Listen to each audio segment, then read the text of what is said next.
Welcome to Brown's Neighborhood, where Daniel Butchie Brown is the host.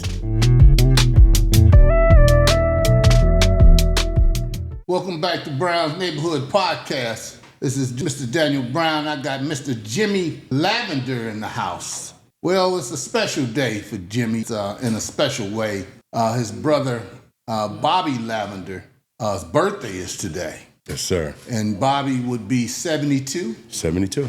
72 years old, and we just want to recognize him on a special day, and because we don't never want the legends of our neighborhood or of a big area of South Central to go unknown. The special part that he played in his neighborhood's life and in people's lives. Exactly. And I'm glad that we have something like the Browns Neighborhood Podcast, that we won't let brothers be forgotten. And nobody could tell this story better than his baby brother. That's right. No matter who it is, other people, growing up, you was really one of the closest guys to him. Yeah, I used to pee on him when we were little kids. Woo-wee! Man, let me hear it. Man, I used to pee on Bobby. Man, Bobby should have kicked you in there. He learned that Kung Fu. He should have kicked you out. But now, it was before Kung Fu, bro. But see, it wasn't my fault. Whose fault was it? Well, them big old roaches we had in the Pueblos, man. We had them big old giant red roaches and black roaches, and every time you turn the light on, they running all over. And man, I ain't getting out that bed. So I'm thinking I can wait till in the morning. Is that right? Man, I had that bed looking like the San Francisco Bay, man. Man, look at you know what? And I really appreciate you saying that, because most people wouldn't want to tell the truth of how it was as a child. You know what I'm saying? Right. They never want anybody to know that there was things going on. They want things to be like it was perfect. But coming up then and coming from Alabama, where you from? Alabama. Coming from Alabama, coming to the city, man, you know, it's all about how do we get started now that we done left the country. Exactly. And so you was in the Pueblos. I was in the Pueblos. Man, and it was, we don't see roaches like that today. No, you don't see them. No, we had there was two different ones. There was three different ones. There was a black one that we call a stink bug. If you step on him, it smells up everything. God, dog. And then there's another big black one. And then you had that big red one that can fly. Well, them, man, them was water bugs. Them big ones, them red looking ones. So when you was peeing, they wanted the water you was peeing. The cool thing about them was when you turn the light on, everything runs. But there's always one or two of them behind the bathroom door, like an ambush, right? Right. And I'll peep in the door. I was no. I run, jump back in the bed.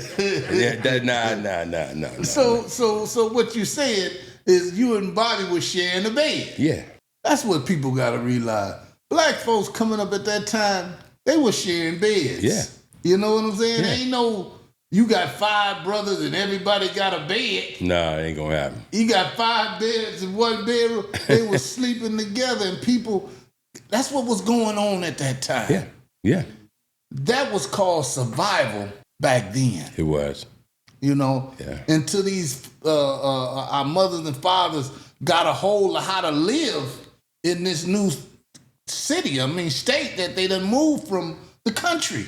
Right. Some people moved from the country, had a little something. Everybody that moved from that country didn't have that money. Right. And they had to make it the best way they can. And they was in the Pueblos. In the Pueblos. Without bunk beds. Without bunk beds? Without bunk beds. We didn't have no bunk beds. Not then. Was it a lot of black folks in there? It was all blacks in the Pueblos at that time. Is that right? We're talking 1959. Mm-hmm. So it was all blacks in the Pueblos in 59. Did you ever get to go to school, you and Bobby, in the Pueblos? Yeah. I started school. I moved in when I was 4 years old, so I had to go to preschool. Right. Right across from Holmes Avenue, which is the elementary school in the Pueblos. So I stayed there until the 3rd grade. And what schools y'all going to? Holmes Avenue. Holmes Avenue? Dead center of the projects. Dead center in the project. Mm-hmm. Boy, I wanted you back then. You couldn't just walk through the Pueblos Oh, no. if you didn't live there, huh? No. Like a city within itself. The Pueblos was a city within itself, and it was the Pueblos. Man, boy, you better know how to fight then, huh? You gonna learn how to fight. You Little gonna learn how to kids fight. over there. Yeah, you go. Bobby said on another thing, I think it was, I don't remember what video it was, and they asked Bobby, where did he learn how to fight? He said, in the Pueblos. See? And he had so many fights in the Pueblos because I stayed in fights, okay? They go get their brother, I go get my brother. Is that right? That's how it was. So at that time, who was the bigger person, like, in size? Was it you or was it him? In size. Because I see pictures of you once you got, like 15, 16, you was, you wasn't no big dude. You was just... Solid. Exactly. Yeah, I was always bigger than Bobby. Is that right? Always bigger. Because see, a lot of people see somebody that get 70 years old and they done gain weight and all of this. They thinking maybe when he was little, he was a little big kid. No, these guys was in tip-top shape. We was solid, As a matter of fact, I'm bigger than both my brothers. Is that right? Yeah. Wow. So now you're growing up in the Pueblos and you're fighting over there in the Pueblos. Fighting? Do you think you could have got through the Pueblos without fighting? Nah, no way. No way. No? No way. No way. First of all, Ron, I had a super quick temper. I had a super quick temper. At a young age? At a young age. Why? I don't know. What about Bobby? Bobby was always mellow. And if it wasn't for me, Bobby wouldn't have half the fights he had. He had to protect his little brother. He had to protect his little brother. As a matter of fact, if I beat you down and you're going to go get Archie, right, I'm going to go get Bobby. Well, why you keep getting Bobby in these problems, man? Because you went and got Archie. Man. And then a lot of times it was like, it was automatic. So let me ask you a question. You know how when you're young, you're brothers, but still your brothers, one could beat up the other. Right. Could you ever beat up Bobby? We wouldn't stop. When we fight or fought, there was no stopping us. We rolled on the grounds, we hit, we do it. He won't quit, I won't quit. And one time my mama said, "Nah, y'all don't quit, keep fighting. We tired." She said, "Nah, quit fighting." And so she ended up with the belt finally breaking us up. But I'm not going to let him, whether we play one-on-one basketball, I'm not going to let him win. He's not going to let me win. We always went hard. So he taught me, and I taught him to be physical and hard because we only 1 year apart. Wow.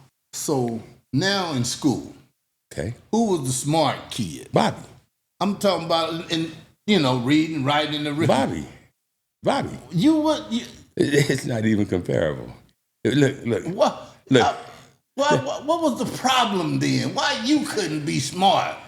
Concentrate, or I couldn't stay focused on on one particular thing. If I'm reading over here and I want to skip and go over here. So you had that thing that they call ADHD, you know what I'm saying?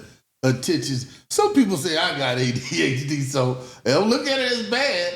It's just that you be doing this, and the next thing you know, your mind had jumped over there to do that. And when I was a gardener, when I became much older, I could be working over here. The next thing you know, I'm over here. A gardener? Yeah. At what age was this? I was a gardener. I've been in landscaping since around 10 years old. I started cutting grass and edging and stuff in the neighborhood. Is that right? Yeah, I like planting in the dirt. Yeah, wow. I was a little farmer. I didn't plant so much food in the ground, a whole 9 yards. Yeah. So some of them country things in you. My father would always tell me, "Boy, you more country than country boys." Yeah. Wow. Yeah, I like that life. So what age, so you did have mom and dad at the house? Yeah. That's one thing. Them parents, they stuck together back then, yeah. Through thick and thin, bad and good. Yeah. Back then, they stuck together. They stuck together. And raised them kids. They did. And whooped their butt, too. Yeah. And my mother used a switch and my father used the extension cord. well, y'all was kind of bad, you know what I'm saying? Yeah, we was bad. And growing up in the Pueblos. Man. Jumping How train. long did y'all stay in the Pueblo? We moved there in 1959 and we moved out 63. So y'all stayed in it for 4 years. Yeah. We moved out at the exact date that John F. Kennedy was assassinated in November. We was moving to Watts on that day. Moving to Watts. You went from the Pueblos to Watts. Pueblos to Watts, man. But y'all went to a house. We went to a house. So it was an upgrade. It was an upgrade. What you mean? It was an upgrade, and maybe for my mother. So what and you trying to say, the house was raggedy? No, we had like the nicest house on the block. Yeah, we had the biggest house in the neighborhood, and we was always that family that a lot of people say, well, the Lavenders got the money, that type of thing. But my thing was the Why friends. did they say the Lavenders have the money? Well, my father was a foreman at his job, and my mother was working at General Motors. Hold on. Your mom and dad came here, and they both got good jobs. Exactly. And I'm sure other people on the block might have had a single parent, or the dad might have was two parents, but they might have didn't have them kind of jobs. That's right there. So now your mom and dad is how many boys? 3 boys? It was 5 of us, and that by my mother and father, but there was always at least 7 children in the house. Why is that? Because everybody, and that used to make me mad. My mother's side of the family, my father's side of the family would always send somebody from Alabama to come out here to go to school to stay with us. Well, they had paved the way. And then y'all had moved from them projects to that house. That house you talking about, it wasn't no difference. You know what the difference is? What was the difference?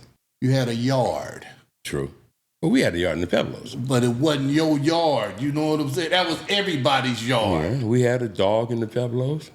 You still had a dog, but everybody could just walk across your yard, hang out in front of your house if they want. It was a community yard. And it's the same when we moved to Watts. Everybody hung out at our house. Well, that's because they just knew y'all. Right, yeah. But it's a difference because if you had a backyard, you had a backyard. In the Pueblos, you got a backyard, but you can look in everybody else's yard. It's like you look is.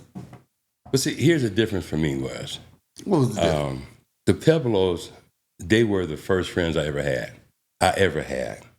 So we had left my friends. And now we moved to this new area. I'm jumping the train where the wood factory used to be right there, Western Park. I'm jumping the train at 8 years old, coming back to the Pueblos almost every day. Is that right? Yeah. You done left the roaches and you want to go back to the hood where the roaches is? Me making friends wasn't the easiest thing in the world, man. Why not? Because I had a speech problem. I stuttered. They wanted to call me I go, get it out, Oh, so you stuttered. I stuttered. Shaky Jakey Norwood is the one that gave me that name, And I looked up to him as idol. So he was the only one that ever called me Anybody else, we got to put him up. So you stuttered as a kid? Yeah. Because nobody say anything like that now that Jimmy was stuttering. Oh, man, they called me Did you stutter bad? I had it bad. I couldn't say anything started with a B or a D. If I liked a girl, I couldn't say you, she's going to laugh. And plus, I'm dark-skinned. He can't talk and he's too black. Ooh. Children ain't no joke, man. They didn't care nothing. And check this out, Ron. My mother would tell me I would go to the dean's office because you done told that girl I liked her. I ain't said nothing. I can't talk. I'm dark. I ain't liking nobody, although I did. But you done told Jimmy Lavender like, he too black, he can't talk. But you told her that. But I know what gate you go out. You finna get him. I'm gonna get you. Then I gotta go to the dean's office. I'm gonna get 3 swats. Taking them. I can see why you was in some of the fights. They talk about you stuttering and you can fight too. Oh man. Now I got to go get my mindset was this. You started it. Now I got a SWAT. I got to take a note home. My father gonna get home, and we had to eat together. That country family, we all had to sit at the table eat. At 6 o'clock, my father at home. We at the table. He done got the report that I was fighting again. I was in the dean's office, and what Pop's gonna tell me: go in there and take your clothes off. Strip. Take your clothes off. Now I gotta sit in my bed till Pops decide when he Want to come and whoop your butt. and he come with that extension cord. You know, the cold part was my brother Willie. We don't talk about Willie. He just say, hey, tell him I won't do it no more. I won't do it no more.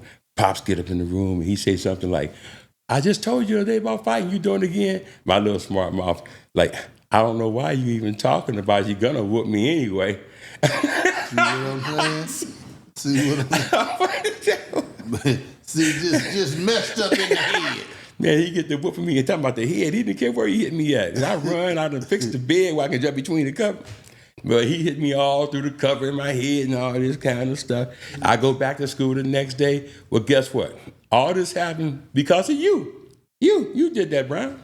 So when I see you the next day, I'm gonna rush you again. We ain't waiting till after school. It's on site. Same routine. Boom, boom, boom. Now my mom and them getting notes to come to the school because their parents are now mad of what I'm doing to their son. So now they made a mistake. Look here. You had two problems. What was my problem? You were dealing with them during the day and dealing with them roaches at night. The roaches, you didn't try to kill them? Man, look at here. No, I wasn't trying to mess with them. You what y'all call exterminator or somebody. But once we got out here and watched, we didn't have that roach problem. Man, I'm telling you, you know, I hate to say this. Boy, if I seen a roach, you know how some people won't kill a roach with their hand? I'm trying to kill the roach. Man. Hand, feet, whatever. Yeah, you know what I'm saying? Yeah. You know how you see a roach. I don't even have to hit the roach that hard to kill him, but I'm hitting him so hard, it's like, boy, all his guts is gonna splatter. Oh man, yeah, that went on for a while with me. And once we left the Pueblos, I kind of got out of it. You know, got started getting older. Okay, let me ask you a question. You was pissing in the bed in the Pueblo. How long did it take for you to stop peeing in the bed? Well, when we got rid of them roaches. The roach was the problem. Oh, the roaches was the problem. I mean, I could feel myself having to go to the bathroom, but I know what I had to go through to get to the bathroom. Boy, there might be some bad roaches. God, man, to keep a kid from going to the bathroom, I can understand it's dark. I got to get up, and I know they in there waiting on me. Man, them roaches is tougher than the roaches from Watts, boy. Well, the Pebbles was a Watts too. It just was a different Watts. That's all it was. Yeah, that was I love the Pebbles. That's good, man. So now you get and you move on down near the beach. Beach Street. We went to 92nd Street School. On down there where Fur and Anzac is? Exactly. So y'all, that wasn't too far, but it was down getting closer to Watts. Well, Watts starts on 92nd, and the school's on 92nd. So did y'all have any problems with them? Yeah, we from the Pueblos. Look, children already tripping of where were you coming from? At that age? At that age. We had a clique over there in Watts called the Twin. Our first day of school that my mama walking us home, everybody running, stampede. Twins coming, twins coming. So they had the twins over there. Who was the twin? Ronald, Donald. How old were they? Were they older than you? Yeah, they was 2 and 3 years older than me, maybe 4. But the twins is coming. They gonna beat up a kid 2 or 3 years old? Yeah. Well, I was in the 3rd grade, so the 6th graders probably had more of a problem with the twin. I never had a problem with Ronald and Donald, or none of their crew. But the people knew who they were. Oh yeah, we knew who it was. Bill Ernest, Vernell Dine. They had a posse. They did? They had a posse. And then the other thing was, and I have to give these guys a shout out if I may. I never seen these guys bother one person. But when they start coming towards the school, it echoed out again. The pygmies are coming. The pygmies are coming. Ronald, Donald, Alfred, the pygmies. And everybody breaking their neck running. Was Ronald and Donald part of the pygmies? Yeah, they were the pygmies. Oh, they were the pygmies? They were the pygmies. Tyrone Tate's people. They were the pygmies. One family. There's a lot of them, and they all short and dark. So as you fitted in. Yeah, I could have been one of them. I'm just taller. I've been. Alfred Pygmy said on a podcast. He said everybody thought they were from Africa, and they would be shooting these little darts at people. They put that label on the pygmies. Now, the question was, now everybody in Watts was afraid of the pygmies. But why? Yeah, why? Why? They didn't jump on nobody. A rumor started about the pygmies. But them youngsters was hustlers. They go get their money. They went and got money. Yeah, they got money. I know some of their hustlers because I know some of their crew. But they wasn't. We walk right by and they, hey, cool. And if you ever go to Rogers Park, you couldn't beat them tumbling. Yeah. Them boys bad. Yeah. Bad. Were they bad? All of them. They was bad. All of them? All of them. Well, one of the twins passed away. I still see Alfred and the other one and Judy, but they were straight talented, and they just got a raw deal. They wasn't. They wasn't starting things. No, they wasn't. But if you start messing with them, Well, if you mess with them, you got a problem. You got a problem because they can chunk them. short too. They sure can chunk. Alfred said he used to hit people in the throat. That's how he ended his fight. Just hit them in. Well, they had skills there. They have skills, but that's very dangerous because it doesn't take for 60 pounds of pressure. You hit a person here. That's why when you learn in the fight, you keep your chin so far. You don't want anybody to ever strike you here. Right. The 60 pounds of pressure will bust the windpipe here, and then that bone would break and the blood would shoot up to your brain. You got about 60 seconds to live. But I do appreciate you taking time as we get more into Bobby as we get older, but to give them a shout out without saying the bad stuff like they was beating up people. You said they hustled. They hustled. And made survive in Watts or Yeah. whatever. They didn't. They was after. They wanted to make their money. They want to make their money. Wow. Yeah, and then when you trying to make money at a young age, elementary school, Wow. elementary school, They were junior trying high to make school, money that young. yeah, and they didn't wear regular jeans and like us. They when we were wearing regular male count tennis shoes, they were wearing PF Flyers, name brands. Is that right? Yeah. So a lot of people wanted to be with them because they got the clothes they wear, they making money. At that young age. At that young age. So it wasn't like how some people be like, oh, the pygmies is bad, thinking they was just a bunch of raunchy kids. That was the stereotype type thing that was put on them. And it made everybody in Watts fear the pygmies. But for those of us who actually knew them, that ain't them at all. But the people feared the pygmies. Even today, they will always be a Watts legend, the pygmies. So they are a legend. They in are a Watts. legend, and mainly because of who they really wasn't. Wow. They could be that if they bother them, though. Oh, yeah. If they mess with them. Yeah, well, see, you don't want to bother a pygmy because now you got 400 people looking for you, and you don't know who's coming at you from what direction. Why so many looking for you? Everybody want to be part of their group and claiming to be family members as not family members. Is that right? Oh, yeah. So they wanted to be connected to the Yeah. pygmies. Yeah, we caught a guy at Drew one time, man, and and I had to put some hands on him. And he got to holler, I'm a pygmy. Yeah. Okay, I To ain't. keep you off of it. No, I ain't going to keep me off you. I'm going to get you. You know. But so people wanted to be connected to the pygmies. Yeah. Because of what? You could say protection. If you related to the pygmies, do I want to take a chance and and have to deal with the pygmies? Because their name is so big for something they wasn't even doing. Oh man, he's kin to the pygmy. Oh man, you got a problem. I mean, how many was it of them? Shit. I don't know. Jamie, Ronald, Donald, Alfred. I think it might have been 6 boys. The only girl I know is Judy, but I think they do have another sister or two. Then they have the nephew, like the Tates, Tyrone and Timmy Tate. Yeah, so they have like Tyrone Tate, their nephew. Tough. He could chunk them. So Tyrone was part of Grape Street. So that's Corrosion. Tyrone was actually the one who started the Jordan Down Crips. Is that right? Predates Grape Street. Predate, yeah. Yeah. So Tyrone lived on Hickory. I love when you say things of predate, Right. because sometimes people will get it mixed up when they say the Jordan Down Crips. And then even though, a lot of them became Grape Street Right. later, Right. it's good that you say it's a predate. Right. So they know that it's before that started. Right.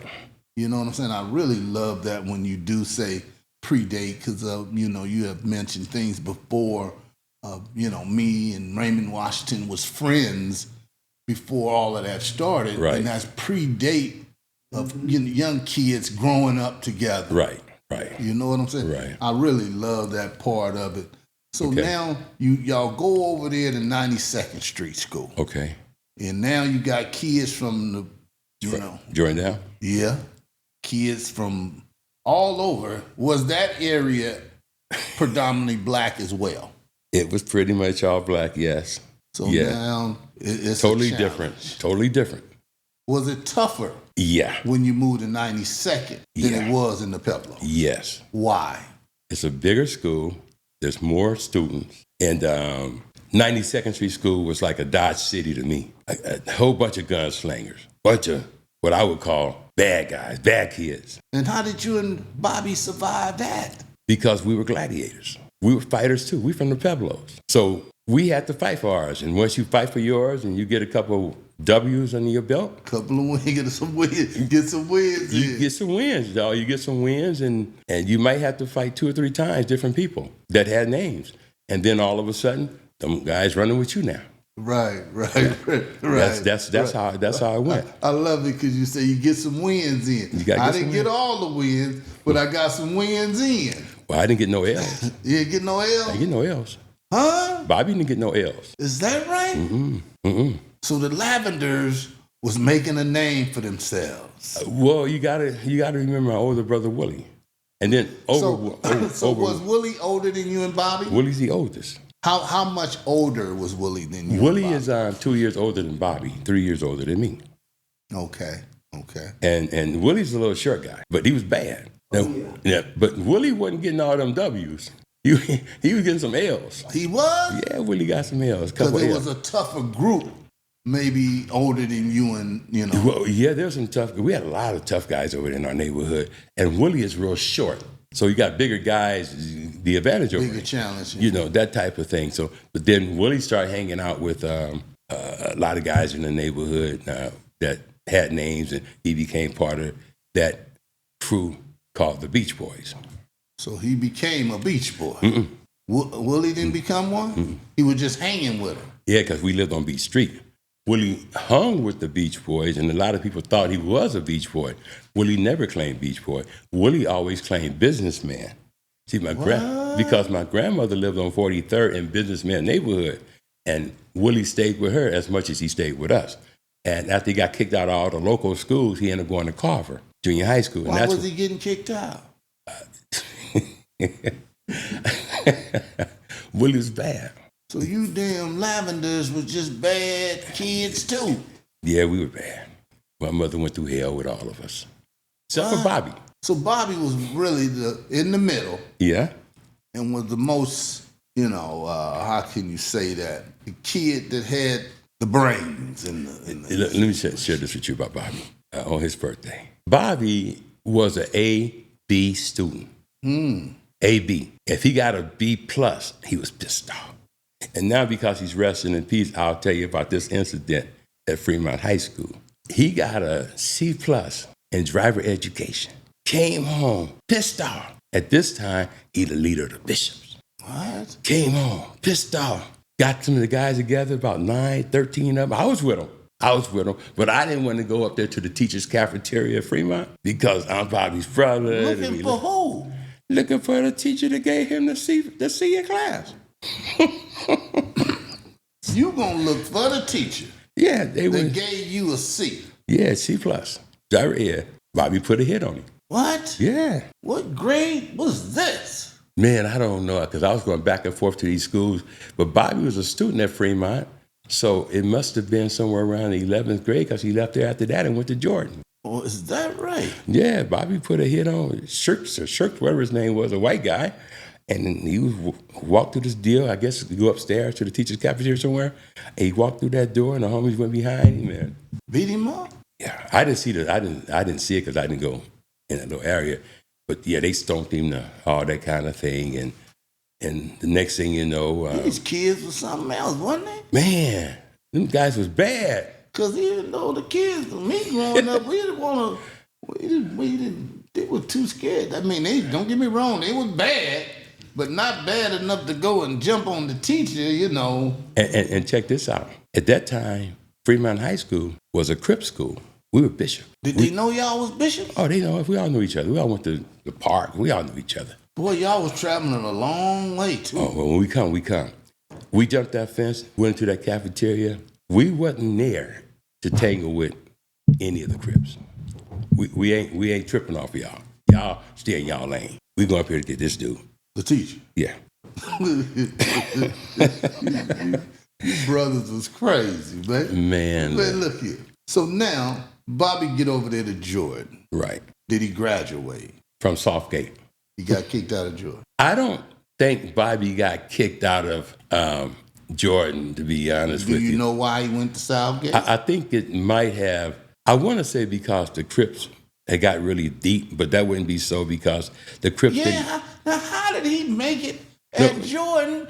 And he's a blood and his Crips over there at Jordan. I got the answer for you. Crips did not come to Jordan High School till 1973. Oh, okay. That's when the Jordan Down Project turned Crips with Tyrone Tate. Bobby graduated in 72. So he was already gone. And he went to Southgate and got on Southgate's wrestling team. Oh, So he's already taking Kung Fu, or karate, not Kung Fu yet. He's taking karate now. When did he start taking karate? Easy, in 1967. In 67? Yeah. And where was this at? He first started taking with an instructor in Huntington Park off of Pacific. I think that's Atlantic. The teacher was named Jusain Lee. And that was Kempo Karate. If you can remember, what made him even interested in karate? Oh, I can remember. We Watching shared the Bruce room. Lee on TV or Yeah, we something? not in the same bed no more. We ain't got no more, but we got our own beds now. We moved up, right? You got your own beds now. We got our own bed. You ain't pissing in the Ain't bed pissing no on more. the bed. All of that didn't stop. All that done stop. All right. All right. Now, in 1967, a movie came out called The Green Hornet, and it was starring Bruce Lee, and Kato, and Bobby was fascinated with that, and he wanted to get into class. But my mother said, "Well, I can't send both of y'all." Okay. And I said, "Well, send him, because I know how I am. I'm gonna get in there and mess up, get in a fight with the instructor. I'm gonna mess up. I already know. You're going to get in a fight with the instructor. Yeah, I had a fight with the instructor. I'm gonna mess up. I got some You stories. just for you. knew you was going to mess up. Yeah, and Bobby was dedicated.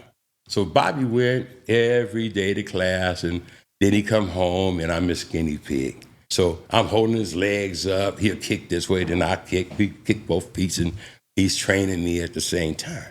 So he started off in Chinese Kempo. And here's a name you might know. His name is Willie Thomas. Not Willie Thomas over on John. He might have lived on John. Have a brother named Russell. I'm not sure. Yeah, and he was a black belt. And he would always work out right there, that is now called Washington Park. Mm-hmm. And back in those days, he was the first black belt to take Bobby in. And he taught Bobby a lot. And then there was Joe Moe. And Joe Moe took Shotokan. And he also taught Bobby. There was a guy a guy named Bobby, I can't think of Bobby's name, over at Mafundi. This was on 103rd in Wilmington at Mafundi. Yeah. He was the brother of Florence Griffith. No. Okay. Was it Bobby Scott? He became known as Rashan when he started teaching for the Nation of Islam. Today he's Master Shahi. Today he's Master Shahi. He's still living? I can call and you can say hello to him anytime you like. Is that right? That is my sensei. I love that brother. So Bobby got deep into Kung Fu and karate. Yes, he's still in it. 70-some years old, still kicking over his head. We talk all the time. He about ready to move to Arizona and start a school out there. Is that right? Bobby Scott. So your brother Bobby started this learning karate and kung fu and that stuff, at what age did he decide to take classes at this? I don't know. He's 67. He must have been in the 7th grade, maybe. Is that right? Yeah, 67. And I was in the 6th grade, so I'm going to say 67. Did he go to Drew? Yeah. Bobby went to Drew? Yeah. Did he have the challenges that you had at Drew? No. Maybe the guy named Pierre. Who was that? A little guy named Pierre. I guess he was my brother Willie age or a year under. And Willie's so cold, man. Willie cold. My brother Willie cold. Pierre, to my understanding, they're all standing together, and Bobby was over there by his locker trying to mess with he's a new guy at the school. And Willie tells Pierre, I bet you can't whoop that guy right there. And Willie gonna tell Pierre, yeah. you can't whoop Bobby Lavender. But Pierre don't know that we're Right, family. I understand. So they bet a dime. 10 cents. And Pierre gonna go over there And sock Bobby. in the head. I don't know where he hit him at. I don't know where he hit him at. But he fired on him. And then Bobby lit him up. Bobby told Pierre up. And then afterward, Willie said, that's my brother. And then Willie rushed Pierre. I tell you, Willie cold piece of work. Willie a cold piece of work. Willie done set Pierre up He said, for a beat. yeah. Oh my God. Willie cold piece, I'm telling That's you. them Lavenders, man. Yeah, Willie, That's them Lavenders. boy, Willie did that. And Bobby was so mad at Willie. Bobby's anger was, why didn't you warn me? Why didn't you tell me? Why you gonna just let him take a free punch on me? See, Bobby and Willie, they never did fight. Each other. Yeah, they didn't fight each other. But you, I fight everybody. I fought everybody. when did it get to a point that you knew Bobby would beat you up? Never. Never? Bobby would never beat you up. Nah. As bad as you were. My father said something one time that pissed me off. Somebody asked him, well, if Bobby and Jimmy get into it, who you think will win? My father said, man, Bobby will whoop Jimmy all over. Whoop, whoop, whoop, whoop. That pissed me off. Oh. Now, how you going to tell somebody that they can whoop me? That's your brother? Yeah, man, I got confidence in me. I can take a punch and I can give him. He taught me how to kick. He taught me reverse punches, blocks. But one thing he didn't teach me, he taught me what we call a snake, which is ground defense in martial arts. I didn't want to learn it. He said, man, you got to learn how to break your fall if you get knocked down. I said, I'm not getting knocked down. Lord have mercy. But he taught me. He taught me, as Claudia Clay said, a lot of people get ready to fight me. They be like, man, no kicking, Jim. Hey, don't tell me I'm going to kick you all upside your head. So this is my thing. Okay? You growing up, Right, Bobby growing up, right. who were the one that people just didn't want to try? I know you was nuts, Yeah, I had a problem. the crazy Lavender. I had a problem. What made people respect Bobby so much then? That's $1 million question, but I think I got the answer. Because of Bobby's respect for everybody.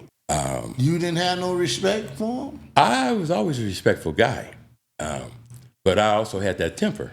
So this is what I'm saying. What made Bobby the leader? You know what I'm saying?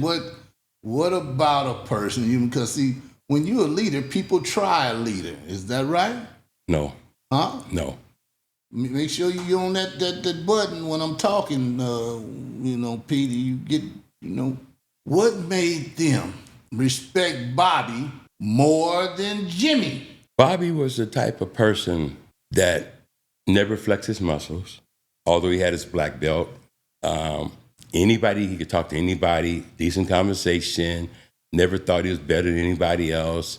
But Bobby was a person to make you think, even at a young age. Always make you think and made you feel comfortable. Even though we were in leadership of our neighborhood, the Lavender family. If you live in anywhere, you know about the Lavenders. If you want to come in the neighborhood, you get an okay by the Lavenders, you good. Okay, here go a question. If I'm if Jimmy and Bobby right there, if I was, if I want to try to, try one, who would they try first? Between who? You and Bobby. I probably have to say me. They would try you first? Because nobody tried Bobby. Why? This is the big question. Hey, some people. Why wouldn't they try Bobby? Now, see, this is interesting because although a lot of people fear Bobby because at that time. Fear him? Why? If he walking around? Let me say this: you walking around acting crazy, right? You know what I'm saying? Get high and act a total fool. Bobby not going around acting like a fool. No. See. So what make him?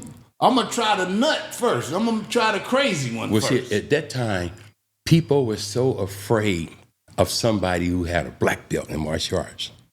Well, I would be afraid of him too if he can kick me in my nuts. Yeah, but I've been kicked in the nuts. But here, look, Bobby.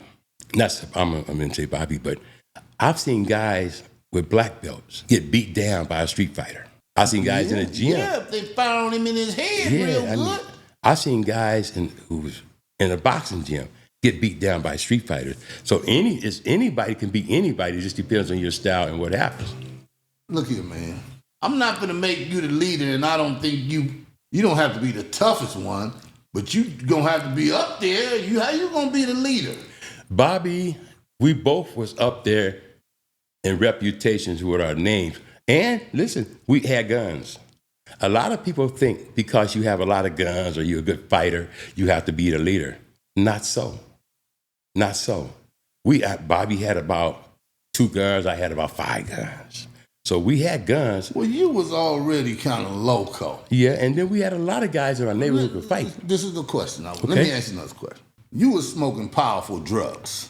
Guilty. Guilty of smoking the drugs in the neighborhood. Yes. Automatically, that's going to make somebody think you nuts. You know what I'm saying? Yeah, I agree. Just smelling like mint in my mind. I done smoked some PCP. You now, who in the world want to try somebody on PCP? Because now they thinking they're extremely strong and crazy. Did Bobby smoke it? No. I'm going to try here first because he ain't smoking nothing. You know what I'm saying? And see, now here's the thing. If you attack me when I'm high, you wasn't no good? No, you got to pay the consequences. That's what I'm saying, man. Because now you don't know when to stop if you... No, others going to come and get you. Man, you jumped in when he was high. Now you have to worry about my brother. Oh, he was high, you beat him down. Then when I sober up, I'm going to come and get you. So let me ask you. So avoid all that, just leave me alone. So at what age did the bishop start and how old were you guys? I was 16 and Bobby was 17 in 1972. How in the world y'all know to start a gang? I guess it's, you know. I can answer that though. Because we didn't call ourselves a gang. We call us defenders. The neighborhood defenders? Neighborhood defenders. And Do people know that it was called defenders? Those who was in that garage, the 13 of us, when it started, we called ourselves defenders after Skip got killed. Now, after we started to grow and grow and grow, maybe within a week, now you got the homies writing on the wall, Bishop Gang, Bishop Gang, Bishop Gang. But that's not what we called ourselves. So when you're in this garage at that time, who was the leader of the defenders? Bobby was always the voice of the neighborhood. How did he become the voice of the neighborhood? Brown, that's a good question that nobody asks me. Our neighborhood was divided in about, Chris knows some of these names, about 7 different groups. Once the Beach Boys dispersed, there's different posses now. Billy Childress now had a group, McGillen now had a group, we had our group. And then the fight broke out in the Teen Post with the neighborhood, like an old Western movie. Everybody fighting everybody. What? Old Beach Boys fighting each other. And then we go walking home, and Puncher just got buried, so I mentioned his name. Puncher pulls up a big head in the car, he jumps out, and he put a big old 357 9-inch barrel, I knew the gun well, right to Billy Childress' head. You could have mistaken Billy for a statue, and for good reason. Puncher had the gun in his head. And if Puncher got the gun at your head, it ain't good. And finally... Puncher crazy? Puncher was kind of, if he would have shot Billy, wouldn't nobody been surprised. So Bobby finally opened his mouth. No, it's cool. Went over to move the gun. Said, let's go, man. Oh, they got back in the car. They left. We walked down the street. So he got the gun to his head. Right. Who said something? Bobby. To Puncher. Puncher. Uh-huh. Did he know Pancho good? They live right across the street from us. So he telling Pancho, no, man, Right. don't do that. Don't do that. Now, I ain't gonna call his name, but your boy, the next day we walking My down. boy. Yeah, your boy. You know who I'm talking about. We walking down the street and he gonna holler. Always keep a mess going, right? And he walking. We passed their house. He said, they got a Don't gun. say he my boy, man. So, he said, they got a gun. And we break out, we running. Don't nobody see no gun. But we run home. Loading our stuff up. We come back, we surround the house. We surround the house. Cold part about it is the house we surrounded, the older brother was gone to prison, and he was one of the shot callers for the Beach Boys. Now, we got his house surrounded, and then his mother comes out, she talks to us, y'all play together, y'all grew up together, and y'all got all these guns out here, and didn't nobody have no gun, nobody come out. So her son comes out, he says, man, it ain't, he was the intelligent one, the one with the sense. He said, man, ain't nobody had no gun, ain't nobody did that. And he said, man, it ain't even worth all this. But somebody said they got a gun. Yeah, and We don't want to say the name who said that. right. But by them saying that, they was about to start something Man, that didn't need to be started. exactly. Amongst friends. So Homeboy came out and said, man, look, it ain't even. They was calling themselves the educated gentlemen, and we were calling ourselves the black attorneys. So he said, man, oh look. my God, y'all was using some hell of a name. Man. So he said, Educated gentleman. yeah, he said, there ain't no more educated gentlemen. And they broke up, and then the other little groups in the neighborhood start calling, hey, man, we with y'all, we with y'all, we with y'all, we with y'all. And that gave Bobby the voice of the entire neighborhood. They say we with y'all. We the mother group was. Yeah, it's back. It's not the Beach Boys anymore, but we all came back together as across the tracks, except for those who was educated gentlemen. They still wouldn't march with us. They never became part of us. This is the question. After Bobby told Pancho, don't do it. Right. Pancho took the gun Right. from his head. Right. Sometimes, you don't want to mess with nobody mad and they got a gun to somebody's head. I mean, they sometimes be like, man, what the hell you want to do? But just thank God that. No, Pancho wasn't going to do that. So Pancho had respect for Bobby. Yeah. Him and Bobby was the two leaders of the black attorneys. So Pancho and Bobby was the leader of the black attorneys. Right. Wow, okay. Big red brother with muscles, kind of loony. Who was the big red brother? Pancho? Yeah.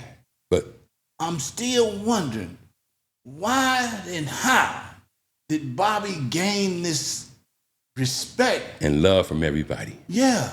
Man, I mean, Bobby was like, again, being fair to everybody. Now, look, you might have been the smallest guy in the neighborhood in names. You might have been the scariest guy in the neighborhood. But when we walk together in the posse down the street, you can walk next to Bobby. You could talk to Bobby. Where in a lot of neighborhoods, guys are filtered as, he's a little punk, he hanging out. Bobby didn't do that to you. You can walk with Bobby. If you willing to put your life on the line for us, you can walk next to Bobby. Bobby made everybody comfortable. He knew everybody's parents in the neighborhood. Go into everybody's house and eat the whole But 9 then, yards. when you the leader, people want to challenge you. Did they want to challenge him? No, I'm talking about outsiders. no. They didn't want to challenge him either? Tyrone Tate said on Cal Mac videos, the leader of Jordan Down Crib, he said, Bobby Lavender, oh man, that's my boy. Huncho from Grape Street, Bobby, that's my boy. Everybody loves Bobby. I wonder why. He had that personality. And the thing about Bobby, even myself, if we give you our word, you got our word, man. It meant everything. And everybody knew if you had Bobby Lavender's word, his word was good. So Bobby, with all of this, major respect, Right. he still began to start a gang called the Bishops. Right. Most gangs are out to hurt people. Right. You know what I'm saying? Right. The gang come, they out to take and they want power to get out my way and all of that. I'm just saying, the gang don't start to be feared. They start a gang to be feared of. And, and that's why I speak about right? And that's why I'm glad I started doing podcasts or videos, because people always had that wrong of my brother. And I can say that because there's not a leader at that time on the east side of LA that I didn't know. Right. But I tell people, if you're going to get caught by anybody behind line, it better be Bobby Lavender. Because if you can't get away from a butt whooping with Bobby, that's sad. That's sad. Because of even my fighting skills, I don't jump in them. I don't double team. I don't stomp people. If you fall on the ground, it's over. I'm not going to kick you. Bobby's the same way. Never hit a person when they down. Don't rack pack people, because we have our own fighting skills. And if he's already, and Ray Boyce from the Nickersons, the bounty hunter, had that same attitude. Don't jump in my fight. I want to head up fight. And so at that time, you had guys like that. And now I know Junior Thomas, who was the leader of the bounty hunters. I wouldn't want to be caught by him at night, or any of the other leaders. I wouldn't want to be caught by Raymond or any other leaders on the east side. Because the chances are they're not going to let you get by. Bobby is the only one that's going to give you a pass. Is that right? And I tell you, somebody else will give you a pass. What's that? Jamel Barnes out the Avalon Gardens. He'll fight your head up. But all that rack packing, oh man, gone. So there were a few people that would give you a pass. Don't get caught by Big Mousy from the Atkins Park boys. Don't You're going to get a beat down. Oh, man, you're in trouble. You're in trouble. So, and most of them are like what you said. They're tough. They want the knockout. They want this and that. But there's a handful of us who like, no, man, you. It's 12 of us and you by yourself. You. How did Bobby become? Because then they started to mention Bobby as more than a gang member. He became more of a voice of an activist kind of person. How did that happen? Go back to the Mafandis. And the reason I say that is because even being on here and I'm talking to a guy named Moon that came on, and he was talking about Bunchy Carter. He was a leader of the Slawsons and eventually became a different kind of voice that was speaking up at other Community. public. Yeah. Yeah, Punchy Carter. Kenny Carter's brother. Mm-hmm. Yeah, I know Punchy. I know Moon. Yeah, so that's what I'm saying. He was a leader of the gang, but then he became a figure more than just a gang leader. Exactly. And some of the things I would hear, that Bobby became a voice more than just a gang member. What? And I don't really know. That's why I'm talking to his baby brother. Baby, I'll share it with you. You know what I'm saying. What might answer your question. You mentioned the Mafandis. Mm-hmm. Bobby Scott, Rasheen at that time, Master Shaheed today, went to teach a Kung Fu class at the Mafandis. Did Bobby Scott teach any martial arts at Mafandi? Yeah, that's what he taught us. I'm his student, Flojo's brother. Flojo's brother. Yeah, his little brother Liam married into my family. Yeah. You know Liam? That's what, I went to school with Liam. His ex-wife Donna is my first cousin. That's why when you were saying Bobby Scott, I'm like, yeah, Bobby was teaching that. Man, Bobby was bad, man. But see, at first, they lived over there by you. Yeah. Yeah, I know him. That's my boy. And then they moved us down to 2 doors down from us on Beach Street. And his little brothers became bishops. So your brother Bobby was also learned some martial arts from Bobby too? And then they opened a school up together on the Merck Park. Is that right? He gave my brother his first black belt in Wing Chun Kung Fu. Bobby Scott Yes. gave Bobby Lavender his first black belt. Yes. Now you're bringing some things to light here, man. And you know Gail, his sister Gail? Yes. See, Gail used to make the Kool-Aid. So you know all these people? They lived 2 doors from us. What? I used to drink Kool-Aid on their porch. Wow. Yeah. Oh, look at, because I was wondering, I'm like, man. Yeah, I love him. That's my sensei. I call him today. Matter of fact, maybe next month I might go see him. Wow. Yeah, he moved from Carolina and he's moving now to Arizona and go open up a school. And as one of his students, he wanted me to come on opening day. Man, Bobby was a brother that was before. Almost like, somebody that's so ahead of time. Yeah. That was really ahead of time that, like I said, young black men looked up to. Yes. You know what I'm saying? Yes. Yeah, that's Florence Griffith's brother. Yeah. I like people to know that. That's Yeah. Florence that ran track, went to Jordan. Flojo. What she do? Get 3 or 5 gold medals in the Something like 1988. that. Boy, she was fast as I don't know what. Yeah, that's What? So Bobby Lavender also trained under Bobby Scott. Yes. Under Wow. Dee Dee. We call Florence Dee Dee. Yeah. We call her Dee Dee. Yeah, Florence was Dee Dee. Yeah, Dee Dee. Yeah. And then had a sister named Sissy. I think that's Gail. Gail. Yeah. Yeah. Yeah, me and her brother Lim, we went to school together. Yeah. So Bobby started a school. Right. Him over in Leimert Park. They had a school in Leimert Park. They had another one in Linwood. What? Mm-hmm. Yeah. Yeah. My brother was, I'm going to say, probably his prize student. Now, but let me go back. I don't want to get off this. No, I don't want to get. I just want to say, black men. It would be such a sight to see a black man teaching these other black kids karate and stuff like that. It's just, nothing personal, nothing. It's just a sight to see at that time. Yeah, but But what? You got to remember at the same time, it was at the peak of our foolishness out there in the street. Mm-hmm. Okay. You teaching me how to do spinning heel kicks, spinning around, taking you out with the heel of my foot. That hurts. Roundhouse kicks, reverse punches. They had the Cedar program, so there's schools all over the city. Guys that didn't like us taking karate and all that, and we see each other on the street, and somebody just might want to kick you. So a lot of people was taking the advantage of people from what they had learned. And so a lot of people start fearing, oh, he know karate, and they get scared of you. I had guys who thought they wanted to fight me, and they said, I'll fight you, Jim, but ain't no kicking. I said, yeah, I'm going to kick you all upside your head. Yeah, so now I just got to fake a kick, and you doing this, you left all that open. And you going to clunk him in the head. If you take these 2 knuckles right here, on contact to a person's eye, turn them. That tears the skin. That rips all the skin right here, and I can see all your eyeball. And when I did that in the fight, everybody hollered, Jimmy Lavender knocked his eye out. No, I didn't. I showed you what your eye looked like under the layer of your skin, but I didn't knock your eye out. Right. So this is the question.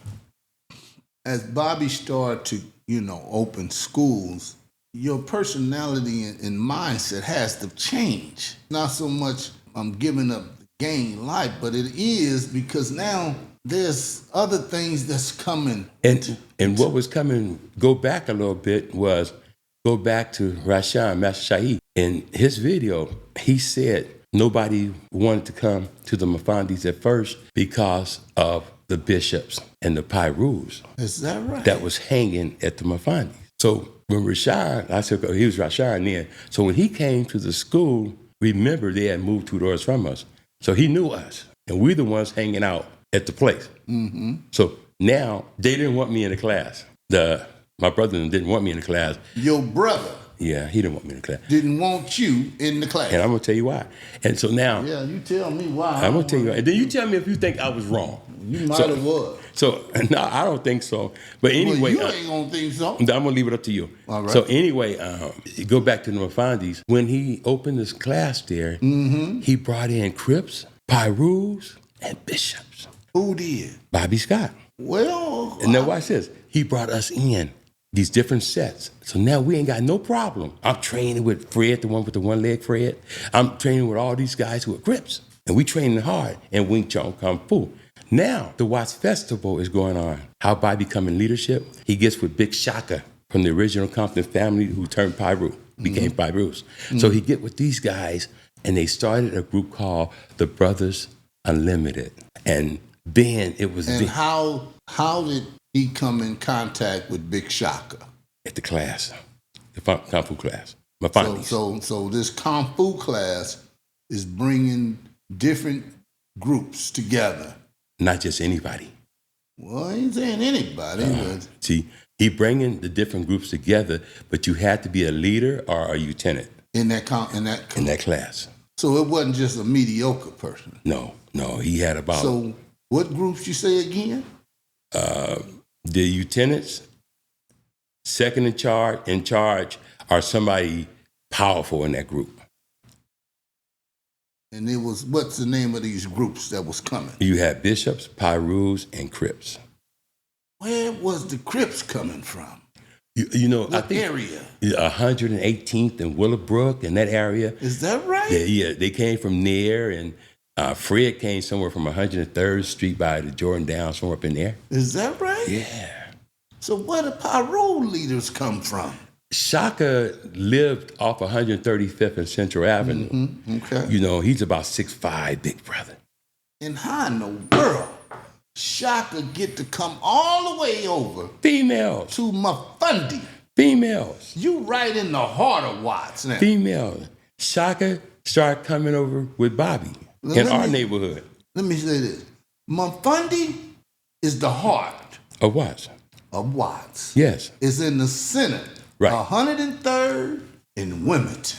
That's in the middle. Right. If people want to believe it or not, just from That's my 103rd Street. It's the heart of Watts. man, that is the heart of And Watts. have you ever heard of Big Lurch? I might ain't heard of all these guys. Okay. But Big Lurch of Watts. About 6'5", big yellow red dude. He in the class too. What? He wasn't affiliated with And none you of the know- gangs. And you know what's so amazing to What's just that? think of that? Bobby Scott was really in that class. I'm the leader. Oh yeah, no doubt. Yeah, y'all gang leaders. Yeah, But when you come to my class, that's right. I'm the leader. That's right. He was the man. You know what I'm saying? Eh. And Bobby was a bad boy. Now that part Yeah. I know. Oh man, You he know what I'm still saying? is. Now you kinda, when you said that, now when you start talking about these martial arts and you saying Bobby Lavender, now I'm just a little kid, but I, not so little, but youngster, product of Watts in the neighborhood, you know what I'm saying? I wasn't in the center of Watts now, I ain't gonna say that. 85th and Compton Avenue, but I knew what was going on. Right. And now that you say that, Right. it's just it bring a lot of light to me. You know Well, what and I'm then saying? Shaka comes from 135th and like McKinley to be exact, but he's messing with a chick in our neighborhood, and Pyru and Bishops are friends. Man, if I would have had to let that girl go, man. No. Man, look here, man. No. I ain't saying I ain't built like y'all was then. If you, I might have would have told her. I seen it, baby. You gonna have to come on. You gonna have to meet down here on Avalon. or No, something. why? Man, look here, man. I'm not gonna risk my life coming in there. Don't get me wrong. When you're young, you got the courage of a lion. But also you got to remember that gang life, our brother gang was the Pyrus. Okay, well maybe that might have helped. Yeah. You know what I'm saying? I mean, baby, but I'm just saying, man. Look man, at, he home. you know. He home. So he got over there, but let me tell you what happened with the karate teacher and why I jumped on him, or what I hit him and ran. What teacher? The reason everybody went to the Mafandis in the first place Yeah. was because we closed the class at the team post in our neighborhood. The instructor had to go because he got into a conflict with Loco. Who was Loco? You talking to him? The teacher at the team post, Yeah, he was teaching Kempo karate. Leroy Cliff was his name. and you got into it with him. Yeah, I got into it with him. Why? Because I had been taking karate from a guy from the BKF, the Black Karate Federation, named Bow-Legged Jeffrey. And he taught me to fight from a half moon stand for about 2 years. So I'm training with a brown belt. So I have, and my brother, so I have some skills. So he started the class over here. I didn't mean to be disrespectful to him. You didn't mean to, but you was. I found out later I was, after my brother got his school and somebody did something similar. But watch this, Ron. So now he teaching them guys how to fight from a cat stand. I don't like an open stand, open this way. I like fighting from the side. You ain't the leader of the class. You ain't the teacher. I'm not. But I would do what he do in class, but when it came down to sparring with other students, and now everybody else in that class, a lot of them have taken martial art from another place. But now we spiral, I always go back to my half moon. So what he did was he brought 2 of his students from another class, a brown belt and a green belt. And had them challenge you. Exactly. He put the brown belt in there with Bobby. Bobby went through him like soft butter. And then we all bowed to each other. He walked out the class. And then he called What me. about you? He called me up there. Right. And now, then, hold on. yeah. Bobby don't challenge his and went through him like butter. Here comes Jimmy time. Right. And what happened? He put his green belt in there. and you don't put nobody in there in my neighborhood thinking gonna beat me up, and I'm like second in So charge. somebody from your own neighborhood, They got beat down. I'm not. I ain't with all that losing stuff. So but you knew him. yeah, but these guys I didn't know. But I'm not dumb. I know you brought when you called me in that circle, and Well, no, what happens, Mr. Jimmy? They gonna put good up against good, but watch this. and you already in there that halfway ain't listening. Well, here's the deal. But You tried to- already look, man. You can't tell. I'm thinking. No. Jimmy already in there. So somebody, I'm just telling you. Yeah, I man. know. I'm the target. Get him. He want his student to get me. That was the whole thing. Well, but here's something you ain't understanding, Brown. You don't lose in your neighborhood. Not when you got a name like me. That guy ain't got a chance. And now what happened was What this. made him not have a chance? Now, but let me show you this. Now, when he put us in the circle, now watch this. This is no contact. This is light contact. This is full contact. So what were y'all doing? They were doing. Bobby was doing light contact. Right. But when he put me in there, he do this. Full contact. Full contact. So then we get in the circle. I jump in my half moon. He said, no. The instructor. He said, I jumped into my cat stand that he'd been teaching. He said, no. Go in your half moon. I said, oh, yeah, I'm comfortable there. And then this guy go in his cat stand and... Did you know him? Okay, go ahead. But wherever he is today, if he's watching the podcast, he going to do this. Yeah, he... I don't know why the instructor put me in there against that fool. Okay. Now, after you done beat the man, Yeah. why you want to get on the instructor? Because after I defeated him, Okay. my bow to the fighter, Right. respect. My bow to my sensei, teacher, with respect. Okay. I get ready to walk out the circle. He calls me back in. No, come back in. He jumps up, 35, 36 years old. I'm 16 years old. He ready to try you? Yeah. I don't know what he did, Ron. But you remember I told you I didn't care about learning any ground defense? I sure wish I had something then.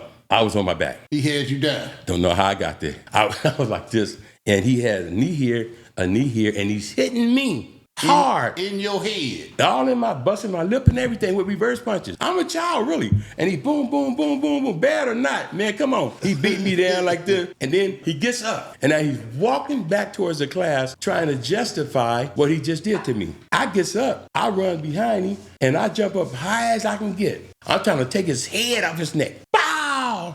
And and then he turns around and says, it's cowardly to hit somebody in the back. And I said, never turn your back on your opponent.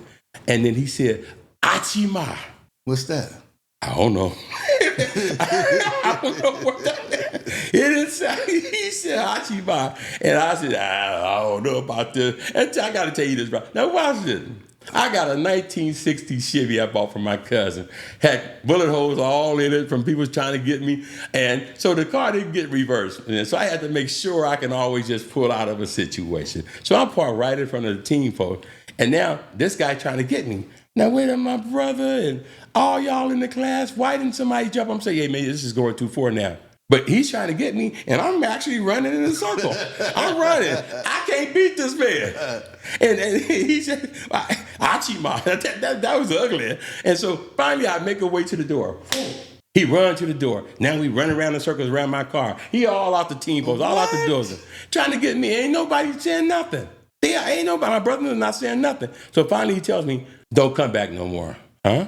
This is my hood. I get in my car, crank it up. Got to make sure that he ain't going to run out on me once I get in. And then I go to the house, go down the driveway, go to the little stash, and my pops won't see me coming out with the side-by-side 12 gauge and a 38. So I'm walking out the yard. My boy Al Capone said, what's going on, man? I said, come on. I get him the 38. We go back to the team post. I walked in the door, the shotgun and stuff. He looked. Bobby jumps in front of me. Oh, come on, man. Now this is why they don't want me to come to the Kung Fu class. Come on, man. I said, man, look, you take your two sorry-ass fighters. You get out of my neighborhood, and don't you ever come back. If y'all see him, shoot him. The team post director, Marshall, and the other guy, I forget his name, Don, they trying to talk to me. Ain't no talking now, man. Y'all wasn't talking when he was trying to get me. So I get back in my car. But y'all were just fighting. You should have, but he was an older man. He was an older man. I couldn't beat that guy. So I ended up leaving. Mm-hmm.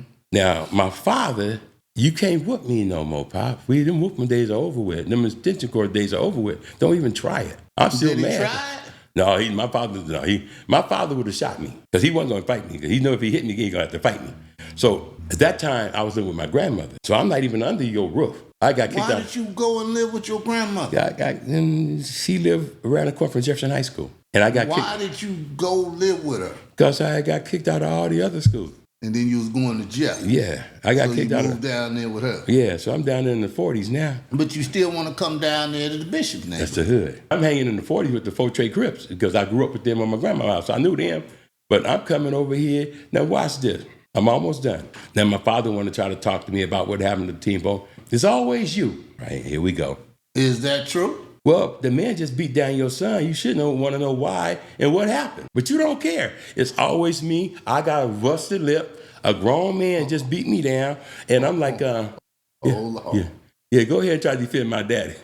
I wish you would. I don't know. Yeah. I mean, Bobby is in there. Yeah.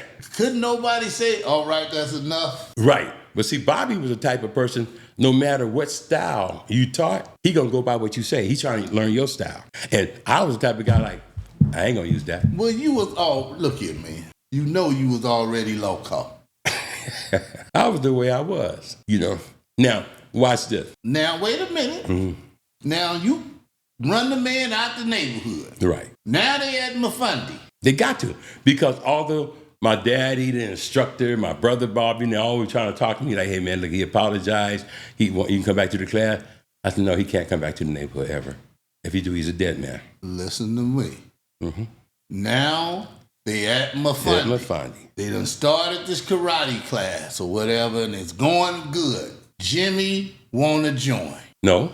Before they started the class, Rashawn was asking us to come to the class. And because the rank that I had, and not only that, but his mother living 2 doors down, he asking me, me and his sister Gail drinking Kool-Aid every night. I mean, not as a couple, but we friends. And I'm like, I want to get in there. Yeah, I want to be in the class, yeah. But why did Bobby didn't want you to be in the class? Because they I had some situations. What situation? I socked Coach Littlefield at Jefferson High School. Yeah, I was right that time too. I socked my football coach. I did. Jimmy? Yeah. You seem to be the one always right. Yeah, that's what they say. I was right. No, I don't know. What about the situation? Should that grown man have beat me like that? Well, no, maybe not. I was right.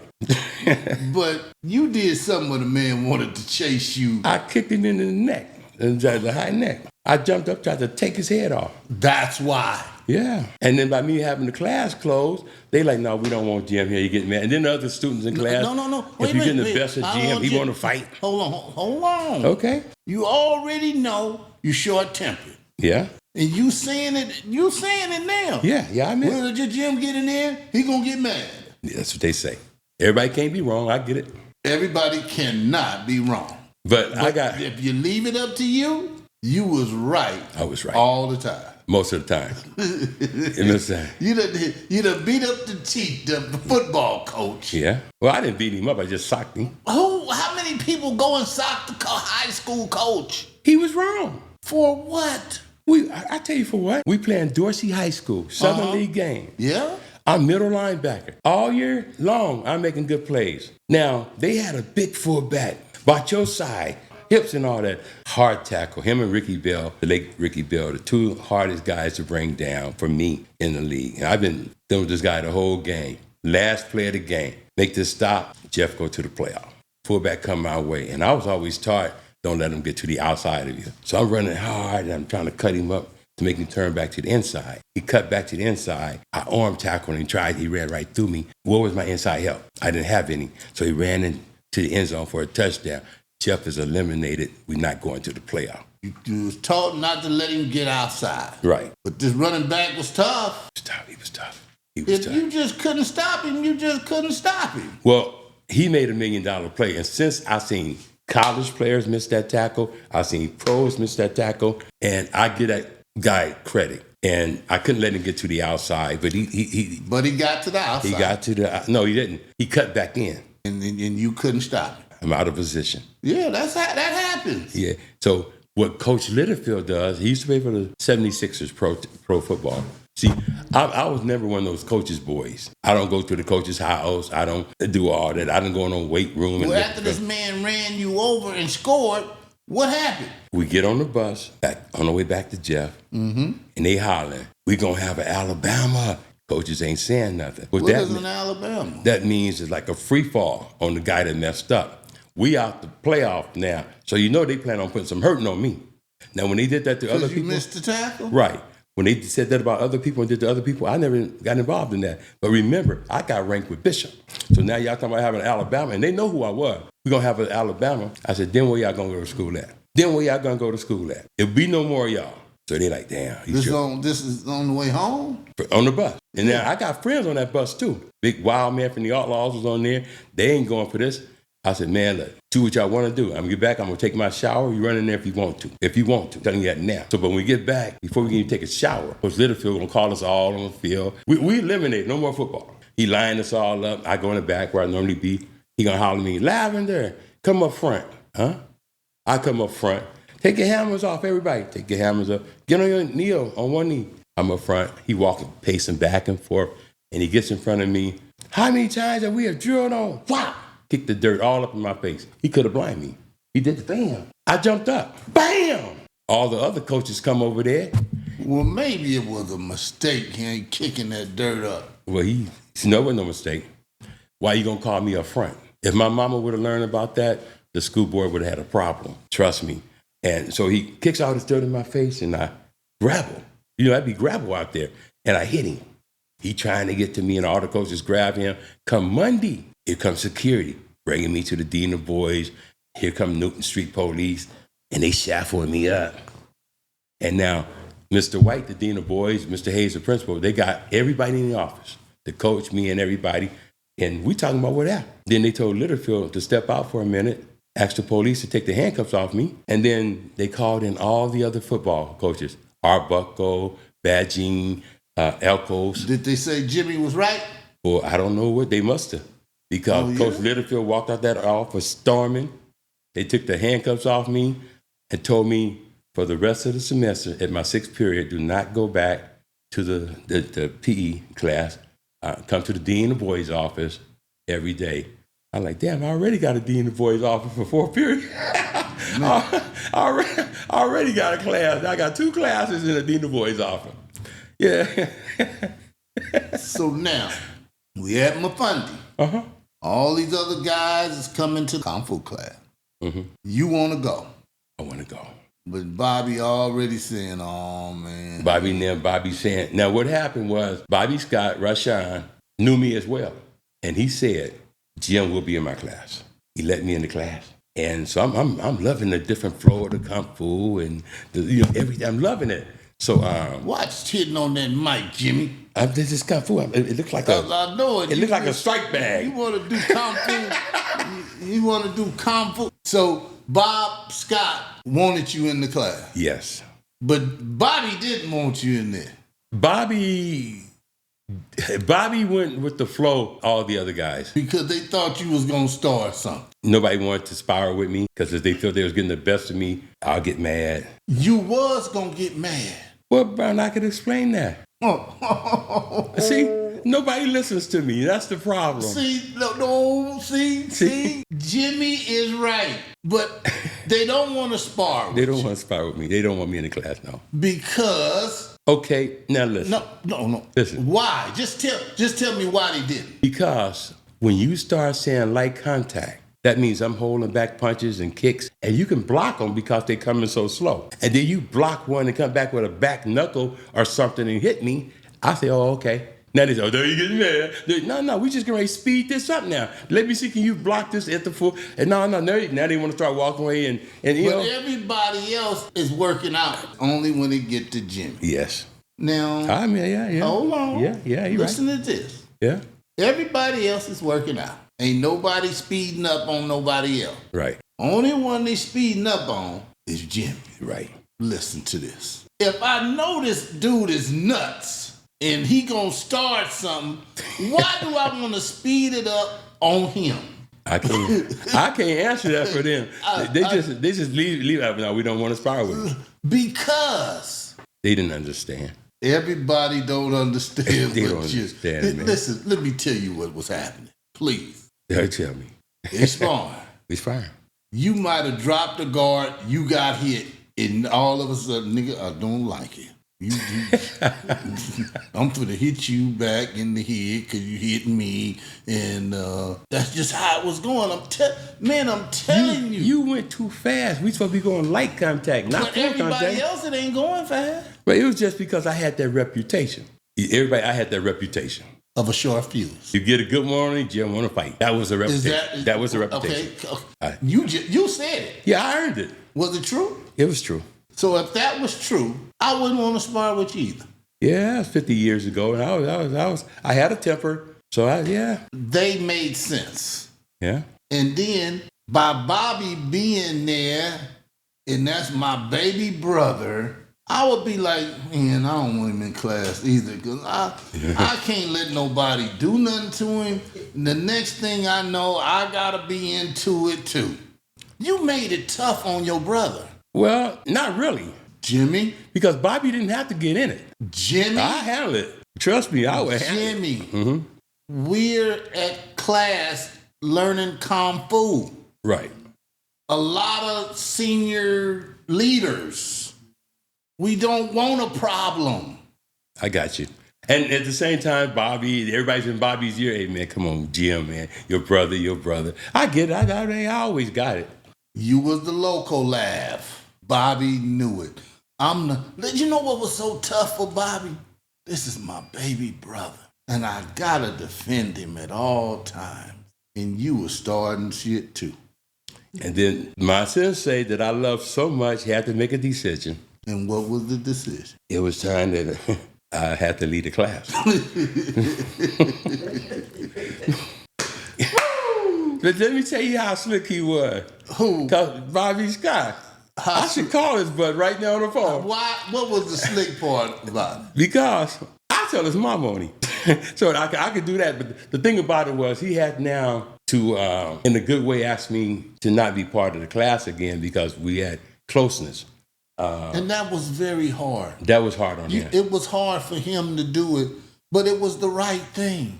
But see, what they did was this. Oh, what was See, they playing with Jim. They did. I'll be up on them. And what they did was, Jim? it was time to teach a technique. Some called it the sticky hand. Some called it the sticky finger. It's the same. I'm going to try not to hit the mic. It's the same techniques. It's a blind man's technique. Yeah. A blind man can't see. So once he make any contact with you, if you're attacking him, he know where your arm is. If I know where your arm is, I know where the rest of your body is. Right. And then you get the strike techniques in. And I know if you grab me here, I circle it here. I'm on top of you.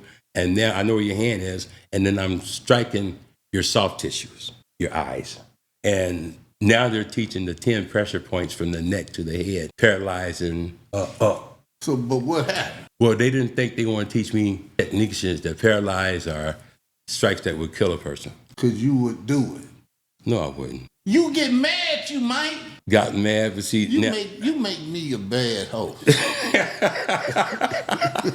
no, but see, You'll be saying something, here go me, my voice go up, and I'm supposed to stay calm and cool and collect. well, what happened was, But you, and I'm talking to you, and I'm knowing you cutting up. You making me relive it. You're making me relive it like an audience there. You know what I'm saying? well, I'm mad again now. Because you never was the one that's making the mistake. You are old loco. Shit. You know what I'm saying? I'm talking to you. And I didn't see that I was that bad. Yeah. I didn't see But that. everybody can't be wrong. Everybody can't be wrong. I agree. And you know what's so cold? You already shut down one class. Then we over here, we got a good thing going over in the heart of Watts. Your brother like, man, we can't shut down another one. You just go hang out in the neighborhood, get some of that whack attack and go on over there and get high. Ain't nobody in here getting lit. then you might mess around and then you want to come to class. Yeah. Little thing going on. Well, what they did was, when he made the decision and he talked to me about the class and a few things I did not want to do and that he wanted to teach, he said it's better I not be in the class. I got mad. My brother Bobby said, look, man, I'll teach you the techniques. Later. But at home, There go Bobby, using his head again. Yeah, but see, Bobby was thinking. Yeah, but Bobby know me. He said, but promise me, you will never use these techniques on anybody. And then I gave my brother that promise, and he kept his word. Yeah, because he already was just talking about hitting somebody in the throat. Yeah. And Well. and you already local. And that was part of the. And look here, I'm looking at you as an old man. So I could imagine as a teenager. Yeah. And you smoking that stuff too. And sometimes they don't know you done hit it. You know, you ain't hit a lot of it. You just remember hit me, give me one. That's all it takes is one. And now you going into the karate class juiced. Yeah. And the thing is, they don't know he done hit it. And now they done hit it. This is the cold part. This is me thinking. He thinking they done speeded it up. Yeah, it's mine. And then mine. They done speeded it up and hit me. Oh no, I'm gonna get him now. No, that could happen. Nigga, you high, nigga. That could happen. Yeah. Bruh, you high. Yeah. You can't tell me that you never went unhigh. If you got high at a football game, you got high in a karate class.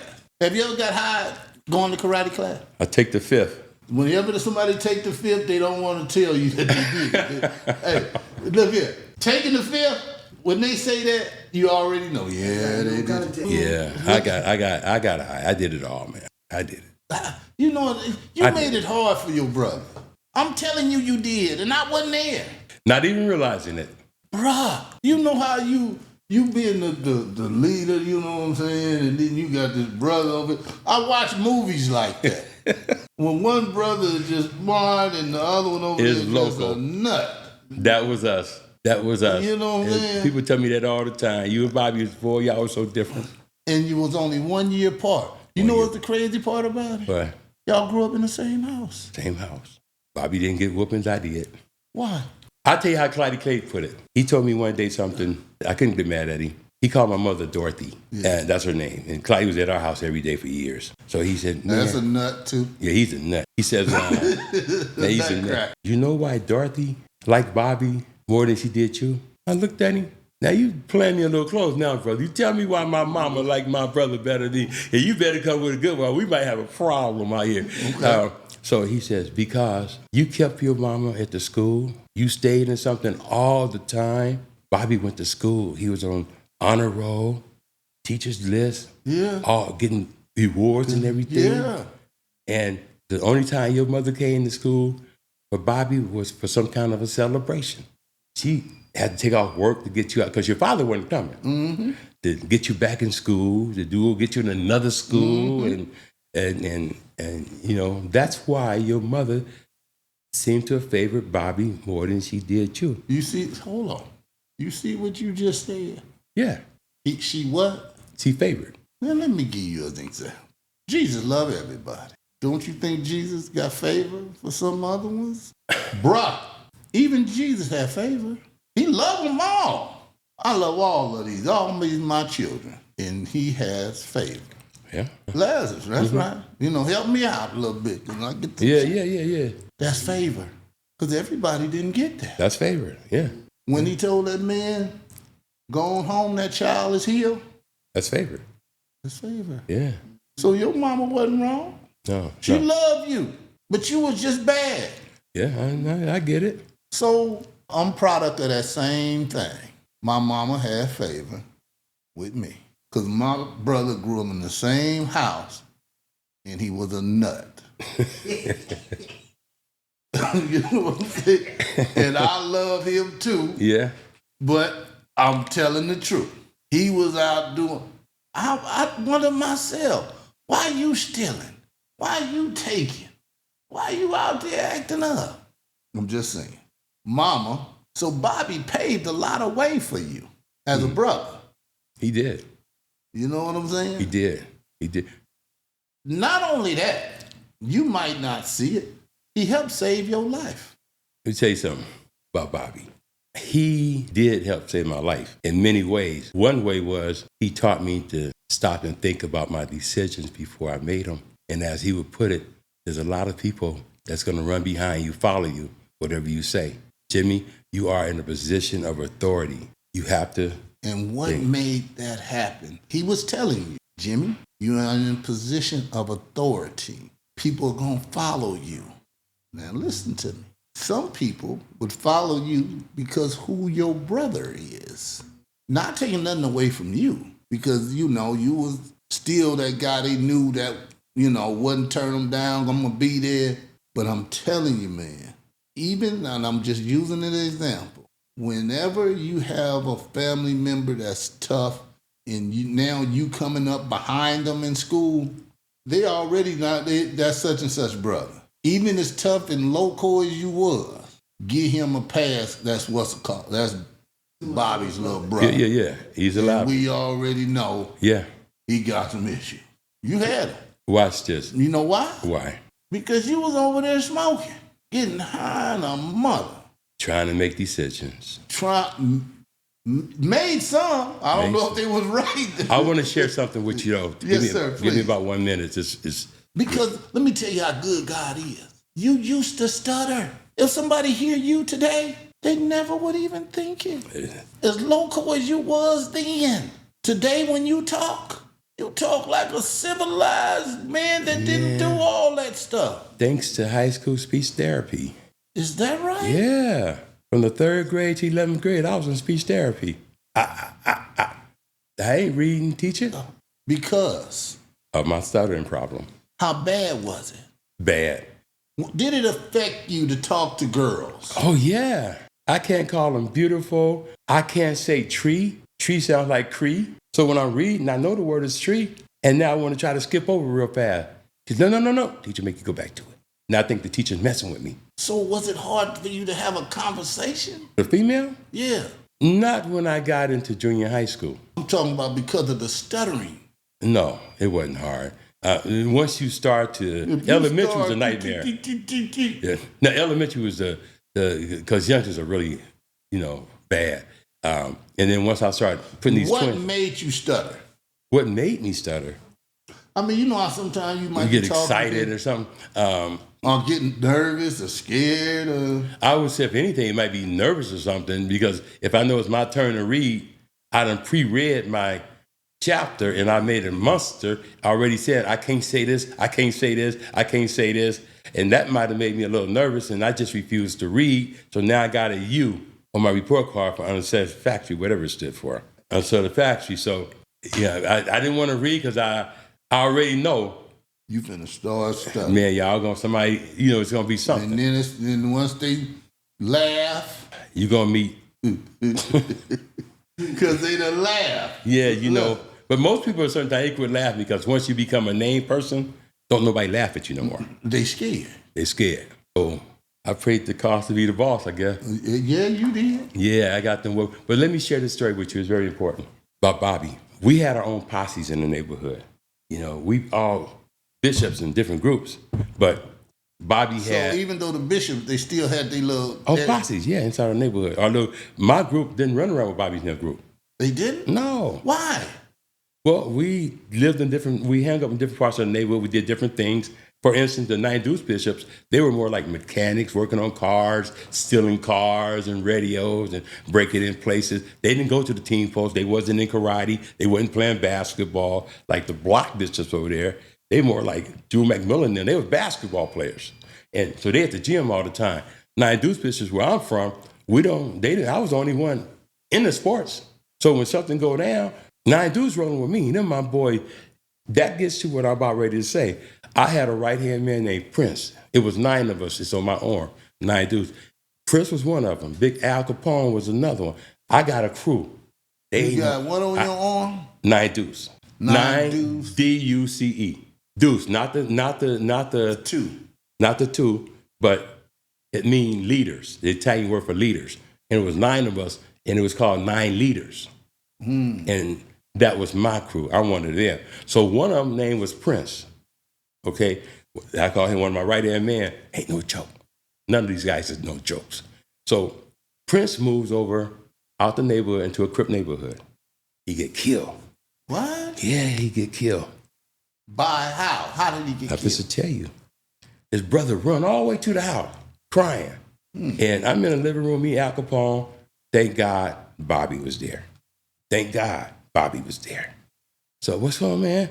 Prince is dead. He got shot. What? First thing coming to my mind is Crips did it. Now, you just killed my right-hand man. It's going to be a payback. It's going to be a heavy payback for him. 10, 15, 20, I don't care, but we're going to get y'all. You just thought it was a Crip. At first, So now, Here comes somebody with some sense. now, Buck, his brothers, man, they killed my brother. And so I said, man, who? Who did it? He said, Angie's father. Girlfriend's father? Yeah. He had 2 children with Angie. He got high off that poison. Angel dust. Went home. Pow! Killed Angie. What? Pow! Killed Charles Jr. Pow! Shot the newborn. Her father hears a shooting from the front house. Runs to the back. Pow! And he kills Prince. So when he ran to the back, he ran back there with his gun. Yeah. He kills Prince. But Prince killed his woman and his 2 kids. No. He killed his woman and his 1 child. The youngest child survived. Whoa. The newborn survived. And he's probably going to listen to this for no disrespect, Charles. And now, Who's Buck, Charles? the baby boy who survived. Okay. No, this ain't disrespect. This is real life. Real life, man. And, I'm like his uncle today. So Buck runs all the way to the house. He crying. And I'm like, her father? And of course, this is my boy, so I know who her father is. They used to live in our neighborhood. So I'm like, okay. I said, wait a minute, look, we go later. We take care of him later on the night. And, You're going to take care of the father. yeah, you just killed my boy, right? But Now watch. That's local thinking. listen, Loco. Angie is his daughter. Right.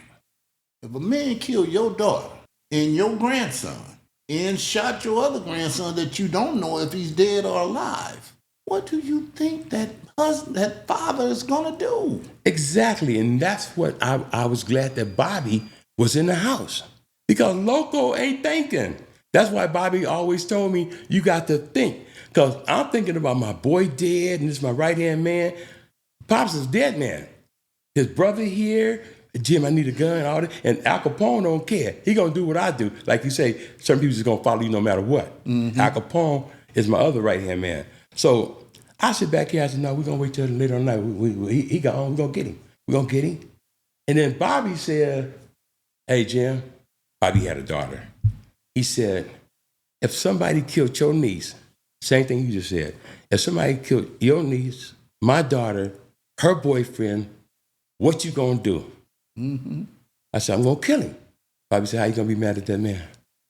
Man, you cannot. And then I remember what my mother always told us, never side with wrong. And that came across me. Now my buddy crying over here because his brother dead, and he ain't got no heart. He ain't gonna do that. Prince's brother. I'm thinking, so I said, yeah, you right. And my partner looking at me like, was you gonna let it go? Because this is my call. And I'm like, homie was wrong, man. All right, dear, then give me a gun. I can't tell you I ain't got no gun. I can't tell you I ain't got gun. Mm-hmm. Yeah, I got a house full of guns. I said, no, man, I'm not gonna give you a gun, Buck. I'm not, if I'm gonna do that, I might as well do it myself. I said, homie was wrong, man. Put that PCP in him and went over and tripped out on his family and killed him. So I had to make that decision, which ended up not really being that hard. Because but the thing of what I'm getting to is my brother, like he said, Jim, you have to think, man. You are in a position of authority, man. You have to think. So you guys ready to do whatever you say. And this is that's a reason. I mean, that's a good thing why Bobby was the leader. Sometimes you gotta think. Gotta think. Because even when something happened, you gotta find out why it happened, and you gotta understand he had got high, and he went and killed his woman, his children, and then the father living in the front. thank God he did. I mean, I'm not saying thank God he did. If he didn't go back there with a gun, you know what might have happened? The youngest child may have. Died, and he may have got shot.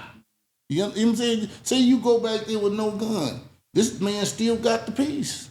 You ain't got no gun. You run in there, boom, you gone too. Just like that. So, you know, I'm not, that ain't no justification, you know, but thank, I don't want to say thank God, you know, but thank something. Yeah. That he at least had some protection, because if he didn't, he another innocent man. Prince sure would have shot him. Prince did not have no problem in shooting. And whenever you done killed, but he wasn't in his right mind. That's it. He was dusted. Yeah. See, he wasn't in his right mind, and people got to understand that dust affect everybody different. Yeah. It make them all think different. So, man, but I mean, man, even we talking about Bobby, but this led to how Bobby thought. Always a thinker. Man. Always had his hands full, slowing me down. Think, Jim. We had more conversations in that bedroom. Why did you do that? Why you slap her, man? Well, you know, I want to fight her brother. So you slapped his sister. So what he gonna do? He gotta come and get me, right? That's logic, right? If I slap your sister, you gotta come. This is why I'm trying to tell you. You know how much you sent Bobby through? Yeah.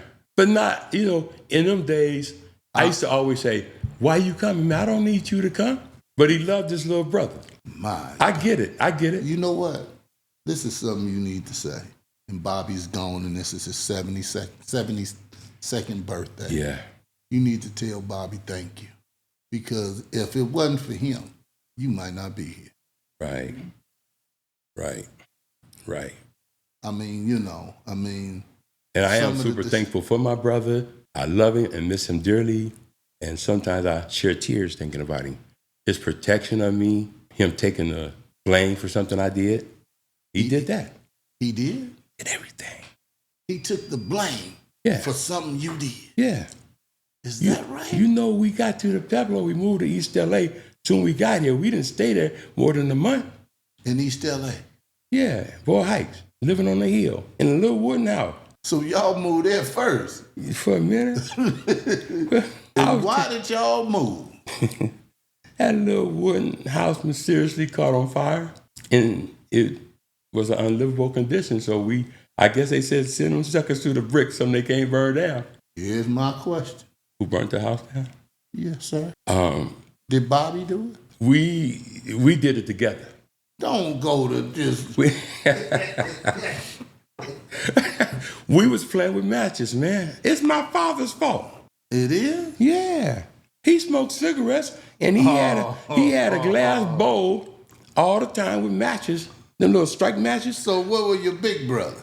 I don't know where he was at the time. He wasn't there? Willie didn't never, you know, he didn't ride the little horses around, the brooms around the yard like horses with me and Bobby. Willie wasn't there? He wasn't there when the fire started, no. I don't know where he was. I don't know where Brenda was. Who struck the match? Bobby had his books, and I had my books. And we had dry grass, and we lived on top of a hill. So you saying y'all both did it? We throwing matches at each other. Oh, so that's how it happened. It's called a match fight. We throw matches at each other. And so y'all wasn't trying to burn the house down? No, we wasn't trying to burn the house down. Y'all just having a match fight? Nothing else to do. So if you're having a match fight, the match light don't get on you, then you might get a burn or something. You might. But we don't think like that. No, man. I know when your kids. Yeah, we just throwing matches. Especially straight out of Alabama. I ain't gonna comment on that. Somebody gonna call me from Alabama. What you say? we just playing. Yeah, and then when it started to burn, we ran over trying to stomp it out, but it's spreading too fast. We 4 or 5 years old. You know, it's out of control. So we run in the house, sit on the couch like ain't nothing happened. It was my mother or my grandmother hollered, "Get the kids out the house on fire." We ran out front way to the street and watched that little wooden house. I hate that my mother and them may have lost everything that they brought with them from Alabama, pictures and whatever else they bought. I really hate that. Yeah. But I was so glad that little wooden house burnt down. Was the Pueblos better? Yeah. I ain't never seen so many kids in my life. We got to the Pueblo. I have friends, man. We had a Mexican couple next to us named Ricky and Denny. And Ricky was Bobby's age and Denny was my age. So Denny didn't go to school neither. We weren't old enough for preschool yet, for school, and they didn't have a preschool. So Bobby and Ricky then went to school. So when they got home, then I had somebody to play with. Right. So when we moved, after that happened, I was so glad we got out of East L.A. So let me ask you, I hate to ask this question. How old was Bobby when he passed? Bobby was young. He was 40 or 41. 40 or 41. Yeah. But God used him before he got out of here. He did. He used Bobby with the Brothers and Sisters Unlimited. Bobby started that organization. They sent about 15 people full scholarships to universities all over. That was Bobby's program. Is that right? On his team was John Hill, who owned Angela's Funeral Home. Him and his wife Jackie was on the team. He had the actress. How did he meet these people? Watch this. Kim Field, the actress, she was on his board. Christine DeVille, the news anchor lady, she was on his board. Now you know that you on the Brown Neighborhood podcast. Bobby knew some people. Yeah. And all them names I mentioned, they know who I am. Well, Lord. They know I'm Bobby's brother. Yeah, but they didn't want to join your program. No, I wasn't in that group. Mm-hmm. No, but see now when Bobby died. How did Bobby start that? Go back to the Mafandis. Master Shaheed spoke on that in his video. How Bobby Neal went and they started the Brothers and Sisters Unlimited, and how for 1 month they stopped all gang violence for 1 month. I can bring you the article. And they mentioned my brother. They don't know how he did it, but he brought all the gangs together, black and Mexican, and for 1 month there was no problems in L.A. Bobby Neal did that. And people need to know that about Bobby. Yes, they do. You know, and I was so mad, I was so happy with Cal Mac Videos brought it up. I'm like, they said, man, y'all talking about Bobby. I went and looked, the news article, the whole 9 yards. I said, yeah, they did that. They did that. So Bobby saved a lot of lives. He changed a lot of lives. Changed a lot of lives. That's who Bobby was. Right. So when people hear Bobby, the first thing they think, oh, he was a leader of the bishops. We see leaders on movies and TVs and how they talk. Well, Lavender brothers don't curse. We don't curse. Now, you don't hear us cursing.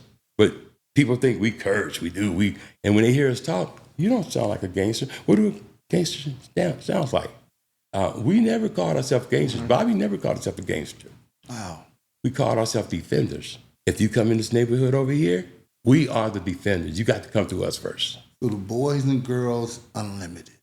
Brothers and Sisters. Brothers and Sisters. Unlimited. First, it was the Brothers Unlimited. Okay. And then when they start bringing in Kim Fields and Christine Devine, it became the Brothers and Sisters. I wonder, how did he meet them?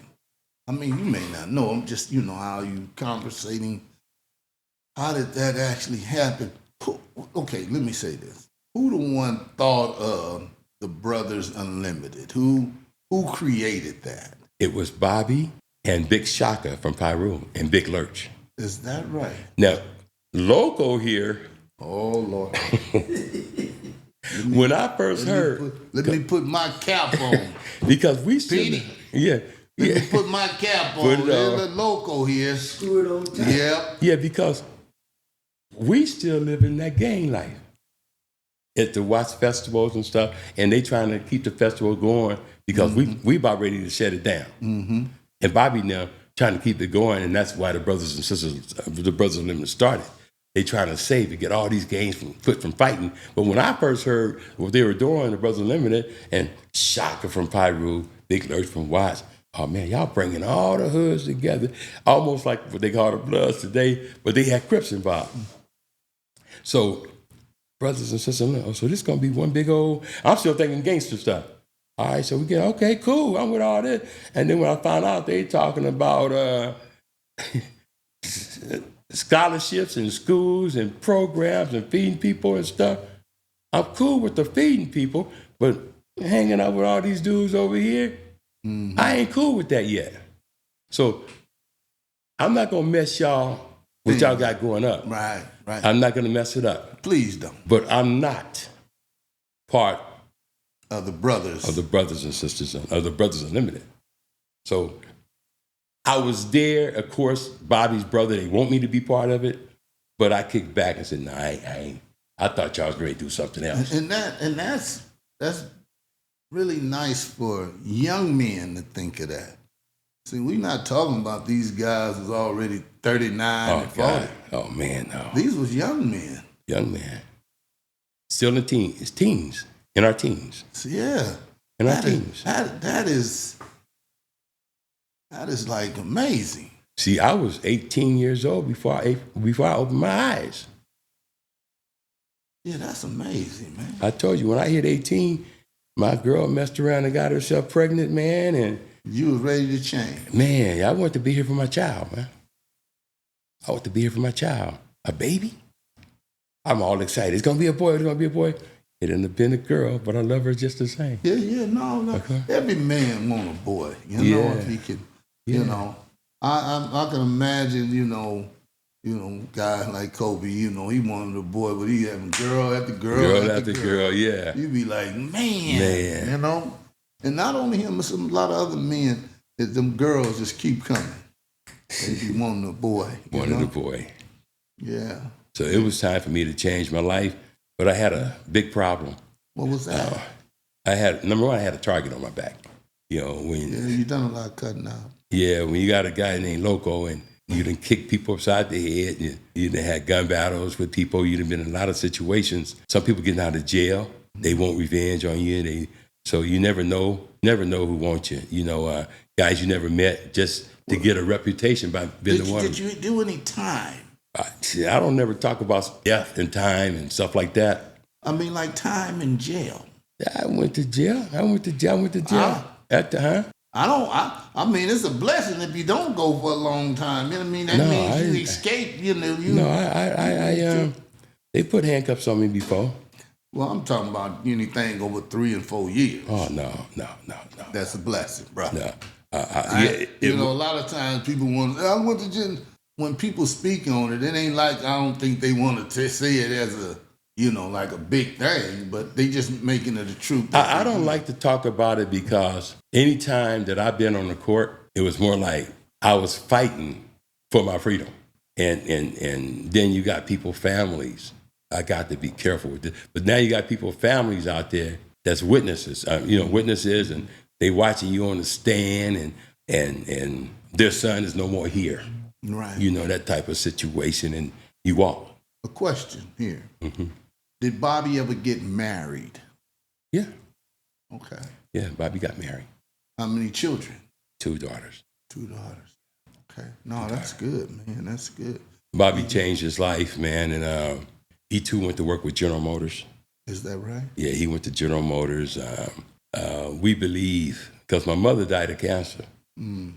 And when you work at General Motors, you work around a lot of rubber and all kinds of stuff. Yeah. And even at the plant, it has warning signs of cancer stuff. And Bobby got a job with my mother at General Motors, and they both died of cancer. One thing I like to say this, because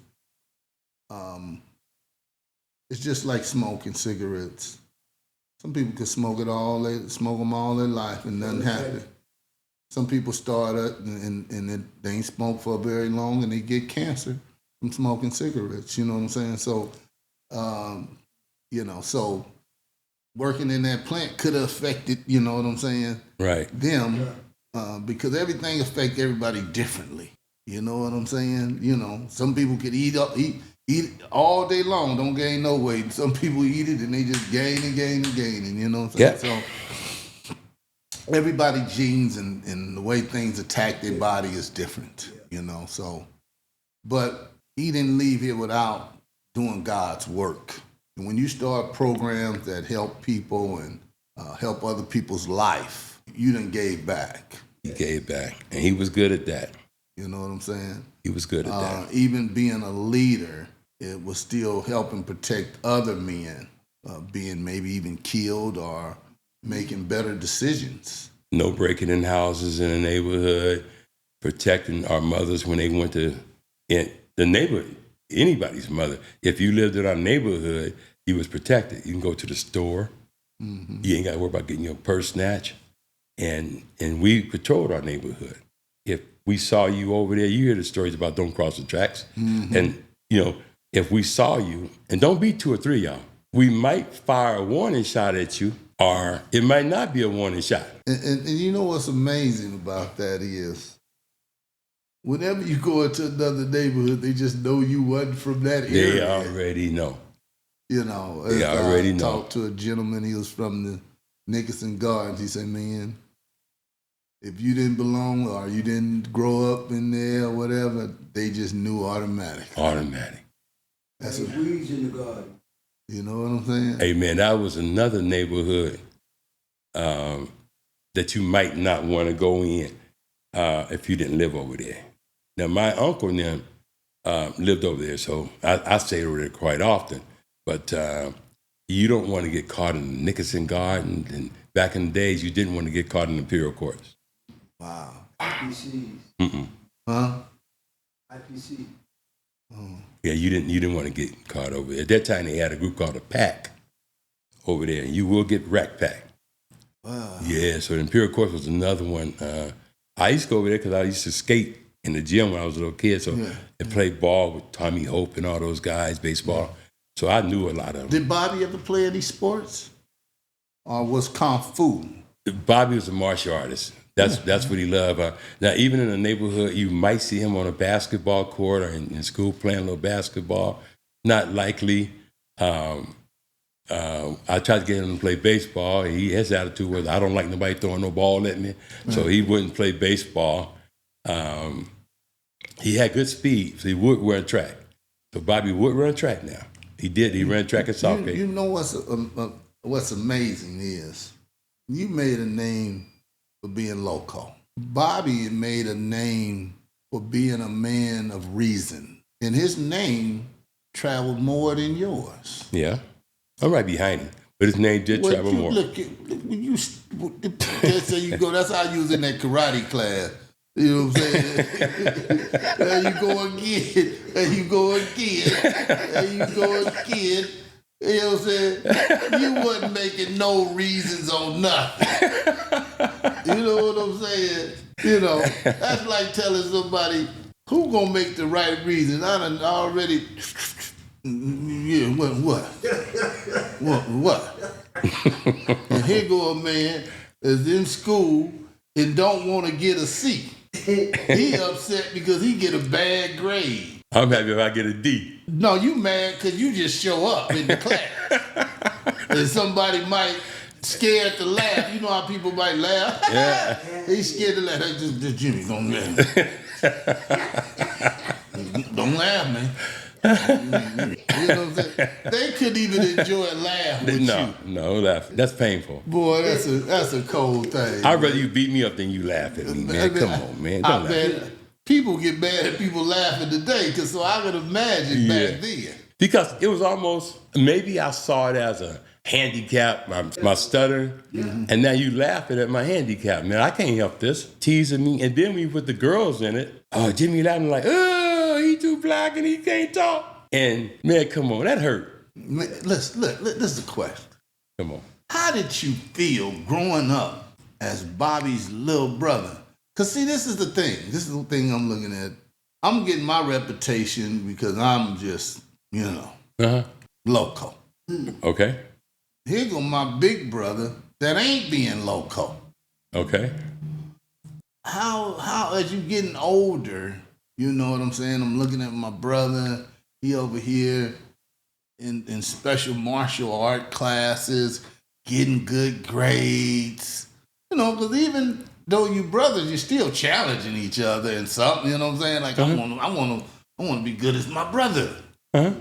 Did you ever find yourself like, I want to be smarter than Bobby, or I want to be, you wasn't a leader, but you know. My feelings for that was, I'm not my brother. And right, okay. I can't conversate with the president. Bobby would be in a good conversation for you. I can't conversate like my brother could. But there's like 90 trophies this big all around the fireplace in our house with Jimmy Lavender on it. Baseball, basketball, the whole 9 yards. The other 5 or 6 trophies this big, those are Bobby martial art trophies. So I don't have a trophy in martial arts. I don't have a belt in martial arts, and I can do what he can do. But so my whole thing was, he had his gift and I had my gift. I'm not Bobby. I'm not him. So I was able to deal with that. While he was a teacher's choice, I was the coach's choice. I was the most valuable player. Bobby was most likely to succeed. Very well said. I can't go back to the Mafandis and all those people I named. When Bobby died, the Brothers and Sisters Unlimited and Jimmy McGee, I call names, called me. He said, I need you to come up here. The group is falling apart. People tripping over power, people tripping over this. He said, we need to come out and say something to these people, Jim. My whole thing was this. All them people he got on that board, most of them are millionaires. I don't know. I don't talk like that. I haven't been coming to these meetings and know nothing about that. I can't sit behind no desk, paperwork, computer. I don't know that kind of stuff. So I wasn't comfortable in Coming to speak in to these people, man. News anchor Christine Devine, Jim. These guys, no. I was intimidated, to be honest with you. So I told Jim, no, I'm not getting involved in that. He said, man, we trying to save the Brothers and Sisters Unlimited, Jim. The only one that I know they're going to listen to is you. You Bobby's brother. Bobby was the president. And I ain't Bobby, man. I don't know what to say. I don't know how to talk. I was never confident in my speaking. What got me to go out to New York and all these different places when I got over there with my books and my book signing to come out and speak before people was my young daughter today, the doctor. She's a doctor of education. And she said to me, I called her, I said, Mears, I'm not a speaker. They want me to go to New York, speak before about 150, 200 people. I said, I'm not going to go. She says, why? I said, I'm not a speaker. She said, you're a storyteller. And in my family, I'm the storyteller of the family. I go way back to my grandfather, 1820, who lived 127 years old. I know his story. I know about during the War Confederate. And he fought for the state of Jones and pushing Confederate wagons. My father told me about that story. So I know all the family history on both sides. And I always pass the story down to my children. So my daughter said, you're a storyteller. So when I go speak now, I speak of what I'm going to say in a story. So that makes me comfortable. I can go anywhere now. No, and that's good. Because you found a gift that was in you that you didn't know you had. Didn't even know I had. Because even today, speaking to you now, you speak very well. Thank you, sir. Very well. Don't let nobody take that away from you. And I thank goodness for the English language because we have so many words that means the same thing. And I mastered it. When I would run across a word, I know I can't pronounce it, then I'll substitute it with another word. Wow. And I can do it just like that. Wow. Just like that. I'll hesitate for a second, and then I'll change it. And I'm able to do it that way. So, and here's a word here. I got to put my boy Cal Mack on Cal Mack videos. Yeah. Everybody used to laugh at me at first. And why did they used to laugh at you? Because I call him Cal Mack. Like C-A-L or K-A-L, however they say I'm saying it. But it's K-E-V. I used to say that. Kev. So his name is like Kevin or Kev, K-E-V. Right. And what I say is Cal Mack. And he said to me, he corrected me a few times, and he seen that I struggled saying his name properly. Right. And he said, you know what though? Cal Mack. He said, I kind of like that. So that made it better for me. And here's a quick story. There's a guy I used to work with. He had that same name, Cal. And I was right here working for Big Mike at the liquor store on Stanford in Manchester. I was the manager. The box for his name was Kevin, whatever. When I wanted him to do something, I would call him, Kevin. He said, man, if you can't say my name, don't call me at all. And he didn't know he was playing with fire. Because I don't like you saying that. How old were you? I was adult. I may have been 40. Oh, okay. I may have been up in there. But to me, it was like, I can't pronounce your name. And why are you taking it so personal? Now, I'm taking it personal because you're going to say something to me. If you can't call my name right, don't say it at all. He said, a cabin, I call him cabin. He said, a cabin is something in the mountains with bears and lions and all that kind of stuff. I just looked at him. I said, I know, man. But he don't know what I went through. My mother used to tell me, Jim, let them laugh. Words don't hurt. And I was saying to myself, Mama, you wrong. Words do hurt. words do hurt. They hurt me, mama. So you telling me don't react the way I react, but I am, because what I'm doing is working. Well, I like that you said words don't hurt like a physicalness. But words do hurt Words do hurt. within your Exactly. heart. Exactly. You know what I'm saying? So a lot of people say, I don't care what nobody said, it doesn't hurt. Everybody's different. But here's the thing, Brown. A lot of people find out about me. Old Local is very sensitive. If we cool, if I like you, it's easy for you to hurt my feelings. If I don't like you, ain't nothing you can do to hurt my feelings. Right. But if I like you, if I got your back, will put my life on the line for you, and then you say something crazy to me, I said, man, you know I would kill somebody for you. And this how you talking to me, I get sensitive. See, and It means more to you from somebody you care about. I care about. Yes. And that's I always been like that. So I'm very sensitive, even dealing with females. If I like you and showing you nothing respect, and you could say something, and I got homegirls right now would tell you, oh, gotta be careful what you say about him. And it's nothing bad, but I'd be like, why would you say that to me? Why would you say? So, and they would say, Jim, you're too sensitive. Well, so they know how I am now. Mm-hmm. So they kind of watch what they say. That's right. You know, and I watch what I say around them, so I won't create a situation where they have to say something to me to make me feel that kind of way. Right. Right. So I try hard on that. So Well, Jim, you done come a long way. long way, brother. Come a very long way. And as I sit here and I, see you, I want to say Bobby would be very proud of you. I think so. You I know know why? so. You ain't never gave up. Still here. Still here. A lot of times people may want to see people down. You know what I'm saying? Keep pushing, brother. Keep pushing. They do And want always remember, there's always going to be somebody jealous. It's just the way you deal with it. You know what I'm saying? exactly. Because as God start to bless you more and more and continue to bring people in your life that see the change in you, everybody not going to like you. Brother Brown, look, I've been to LaGrange, Georgia, Memphis, Tennessee, Indiana. Indianapolis. There we go. That's one of them things. I went there.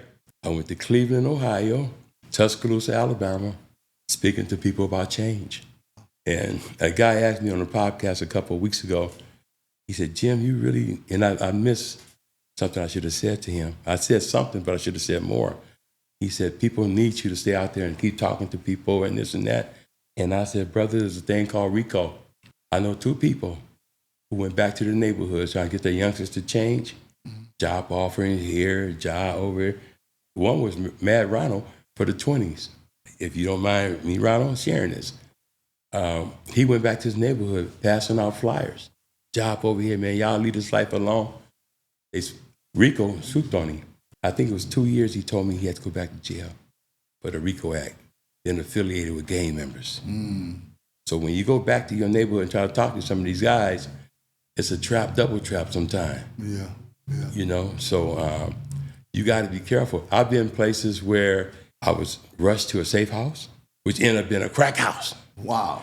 You got me in a crack house in the South. And I'm like, man, I got to get out of here.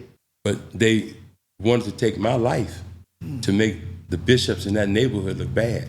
That's how they thought. By killing me would make them look bad. I'm here trying to stop y'all from killing each other, man. So you don't have any bodyguards with you, no kind of protection. Right. They don't pay for your room. They don't do a lot of stuff like they used to do. But you go out there for the love to save somebody's life or try to save a life.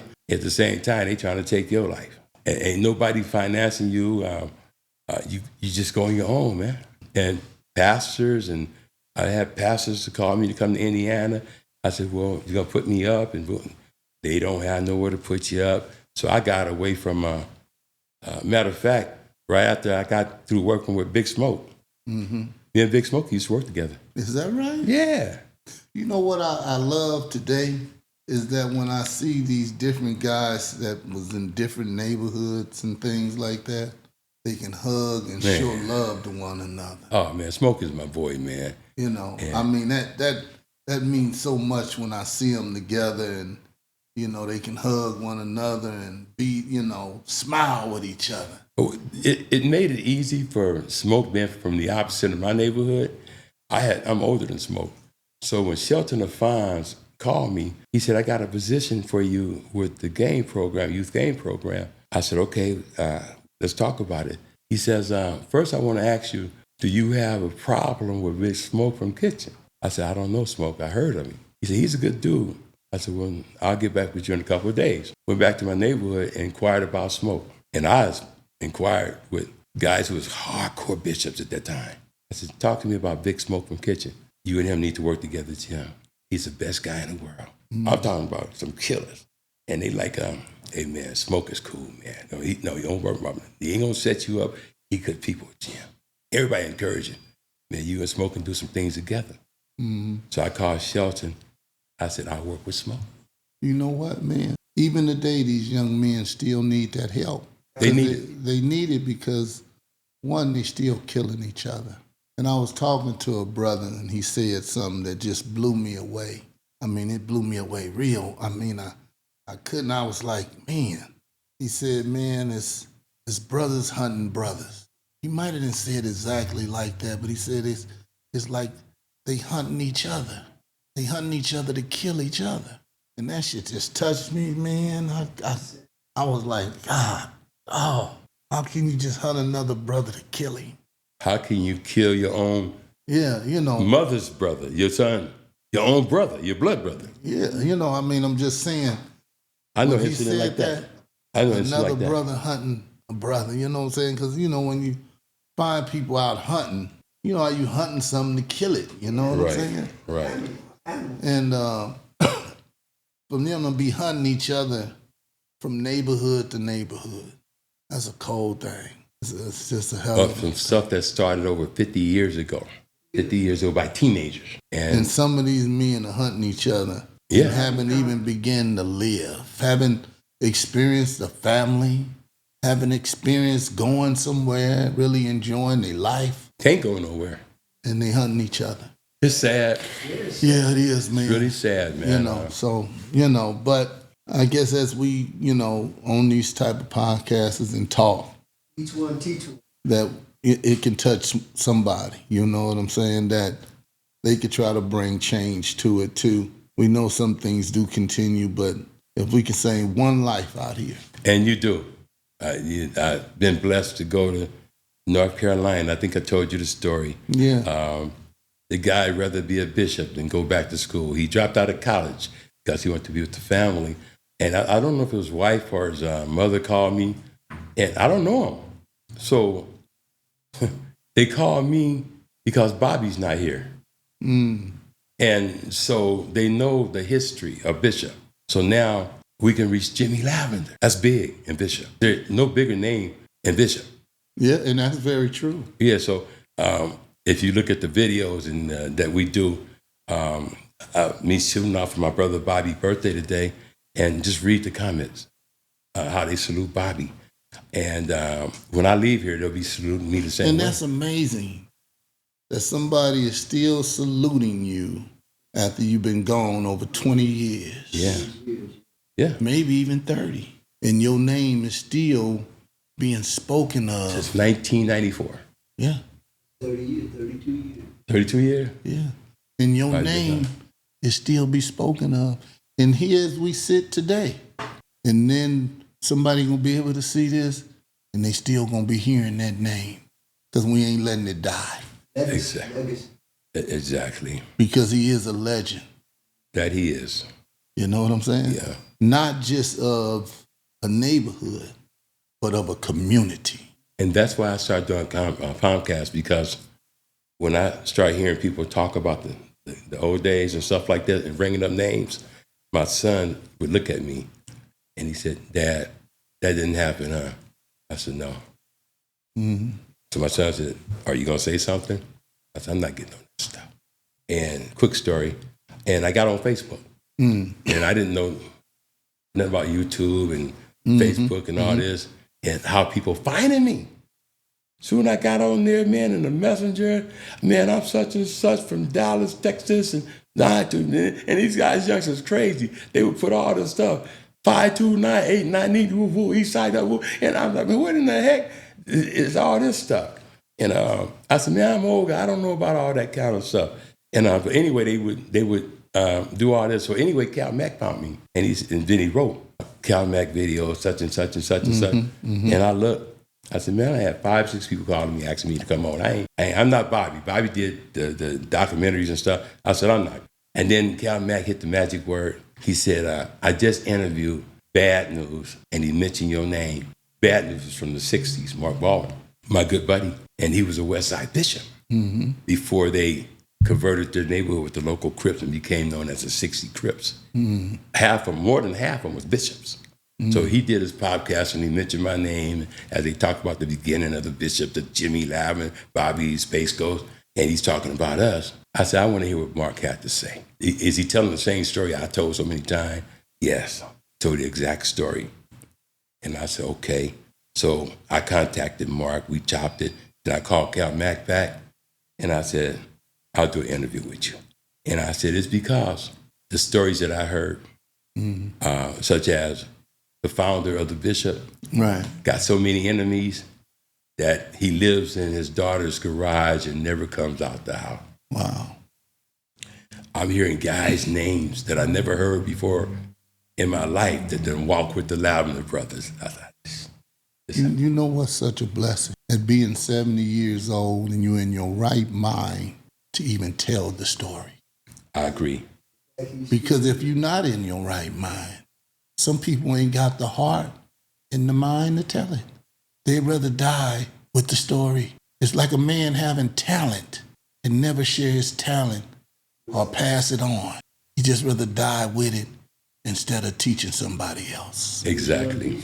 And so after I was hearing all this kind of stuff and the stories, how the Crips got started, I said, I was there. I know these guys. And you know why I say that? Why? Somebody gonna hear it. They heard it. Hey, check this out, y'all. I'm the one that they hated me when I said this first on Facebook. I told them the Munson and Raymond Washington story, how it all ended. And everybody was in the column, oh, he's a Raymond hater, he's a Raymond hater. But when Cal Mack finally got Munson to come on and do the interview, you should have seen them call. Jimmy was telling the truth. He was telling the truth. And Munson, I want to share this with you. Munson said to me the last time we talked at the Pink Hamburger stand down there on 57th and Central, Spicy Burger, we all know it. The last thing Munson said to me was, Jim, we got to tell the people the truth. Yes. Those words would always remember it because I told Munson, that's why I came on the videos. Tell the people the truth. Yeah. Because if you don't tell it, it's just going to die a mystery. It's just a mystery. Yeah. And that's what it's been all these years. Somebody got to tell the story. As all these things happen, know what it is? What is it? It's Black history. I agree. It's history. It's our history. If you believe it or not, it's still part of our history. Of Black history. Good or bad, it's part of our history. And if nobody tell it, it's just lost history. It's just lost history. What really happened that divided a people? And I came out, and Munson came out, told the same story I told. And now everybody know the beginning. Wow. Yeah. Jimmy, this story ain't finished because in reality, you can't tell a story in an hour and a half of a lifetime. And that's why the story has to continue, because you can't remember it all in an hour and a half. Too much. You know what I'm saying? Too much. Because every time you sit down, it's going to be something new because your mind going to keep working. No doubt.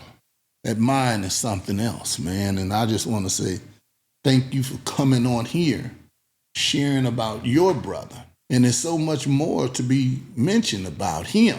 Him being today at 72, and he's been gone 32 years, dying from cancer. Because I want to say that because you know what most people would say? Somebody killed him. Somebody killed him. I was going to say that. Yeah. No, Bobby Lavender didn't die because somebody killed him. He died because of cancer. Died because of cancer. And that could have happened back from the job, but we don't know. We don't know. You know, so I like that to be said so people won't think, because a lot of people wonder how these leaders died. I don't care who it is. It could be Raymond Washington. It could be Craig Munson. It could be this man or that brother. When they are a leader and a legend from a community, they want to know, how did he pass? They do. Yeah. And so we want to go on the record. Right. And I didn't know. But you let it be known today, on his 72nd birthday, that he passed from cancer. Thank you for sharing that. Yeah, you will. Thanks for giving me a chance to do so. Yeah. Because we want to be able to talk about, because legends come in different ways.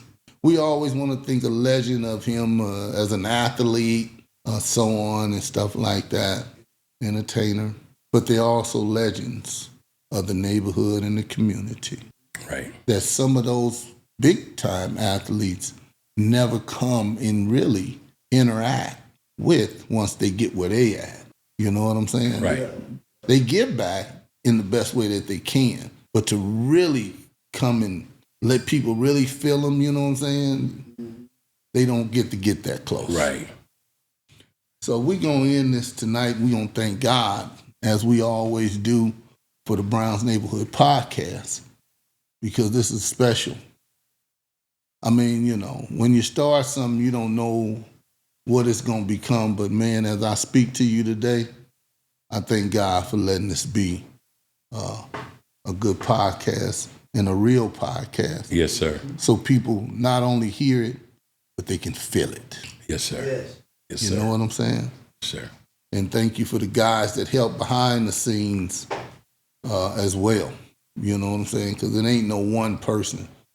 It's a collective of people. I agree. And it also started with you too.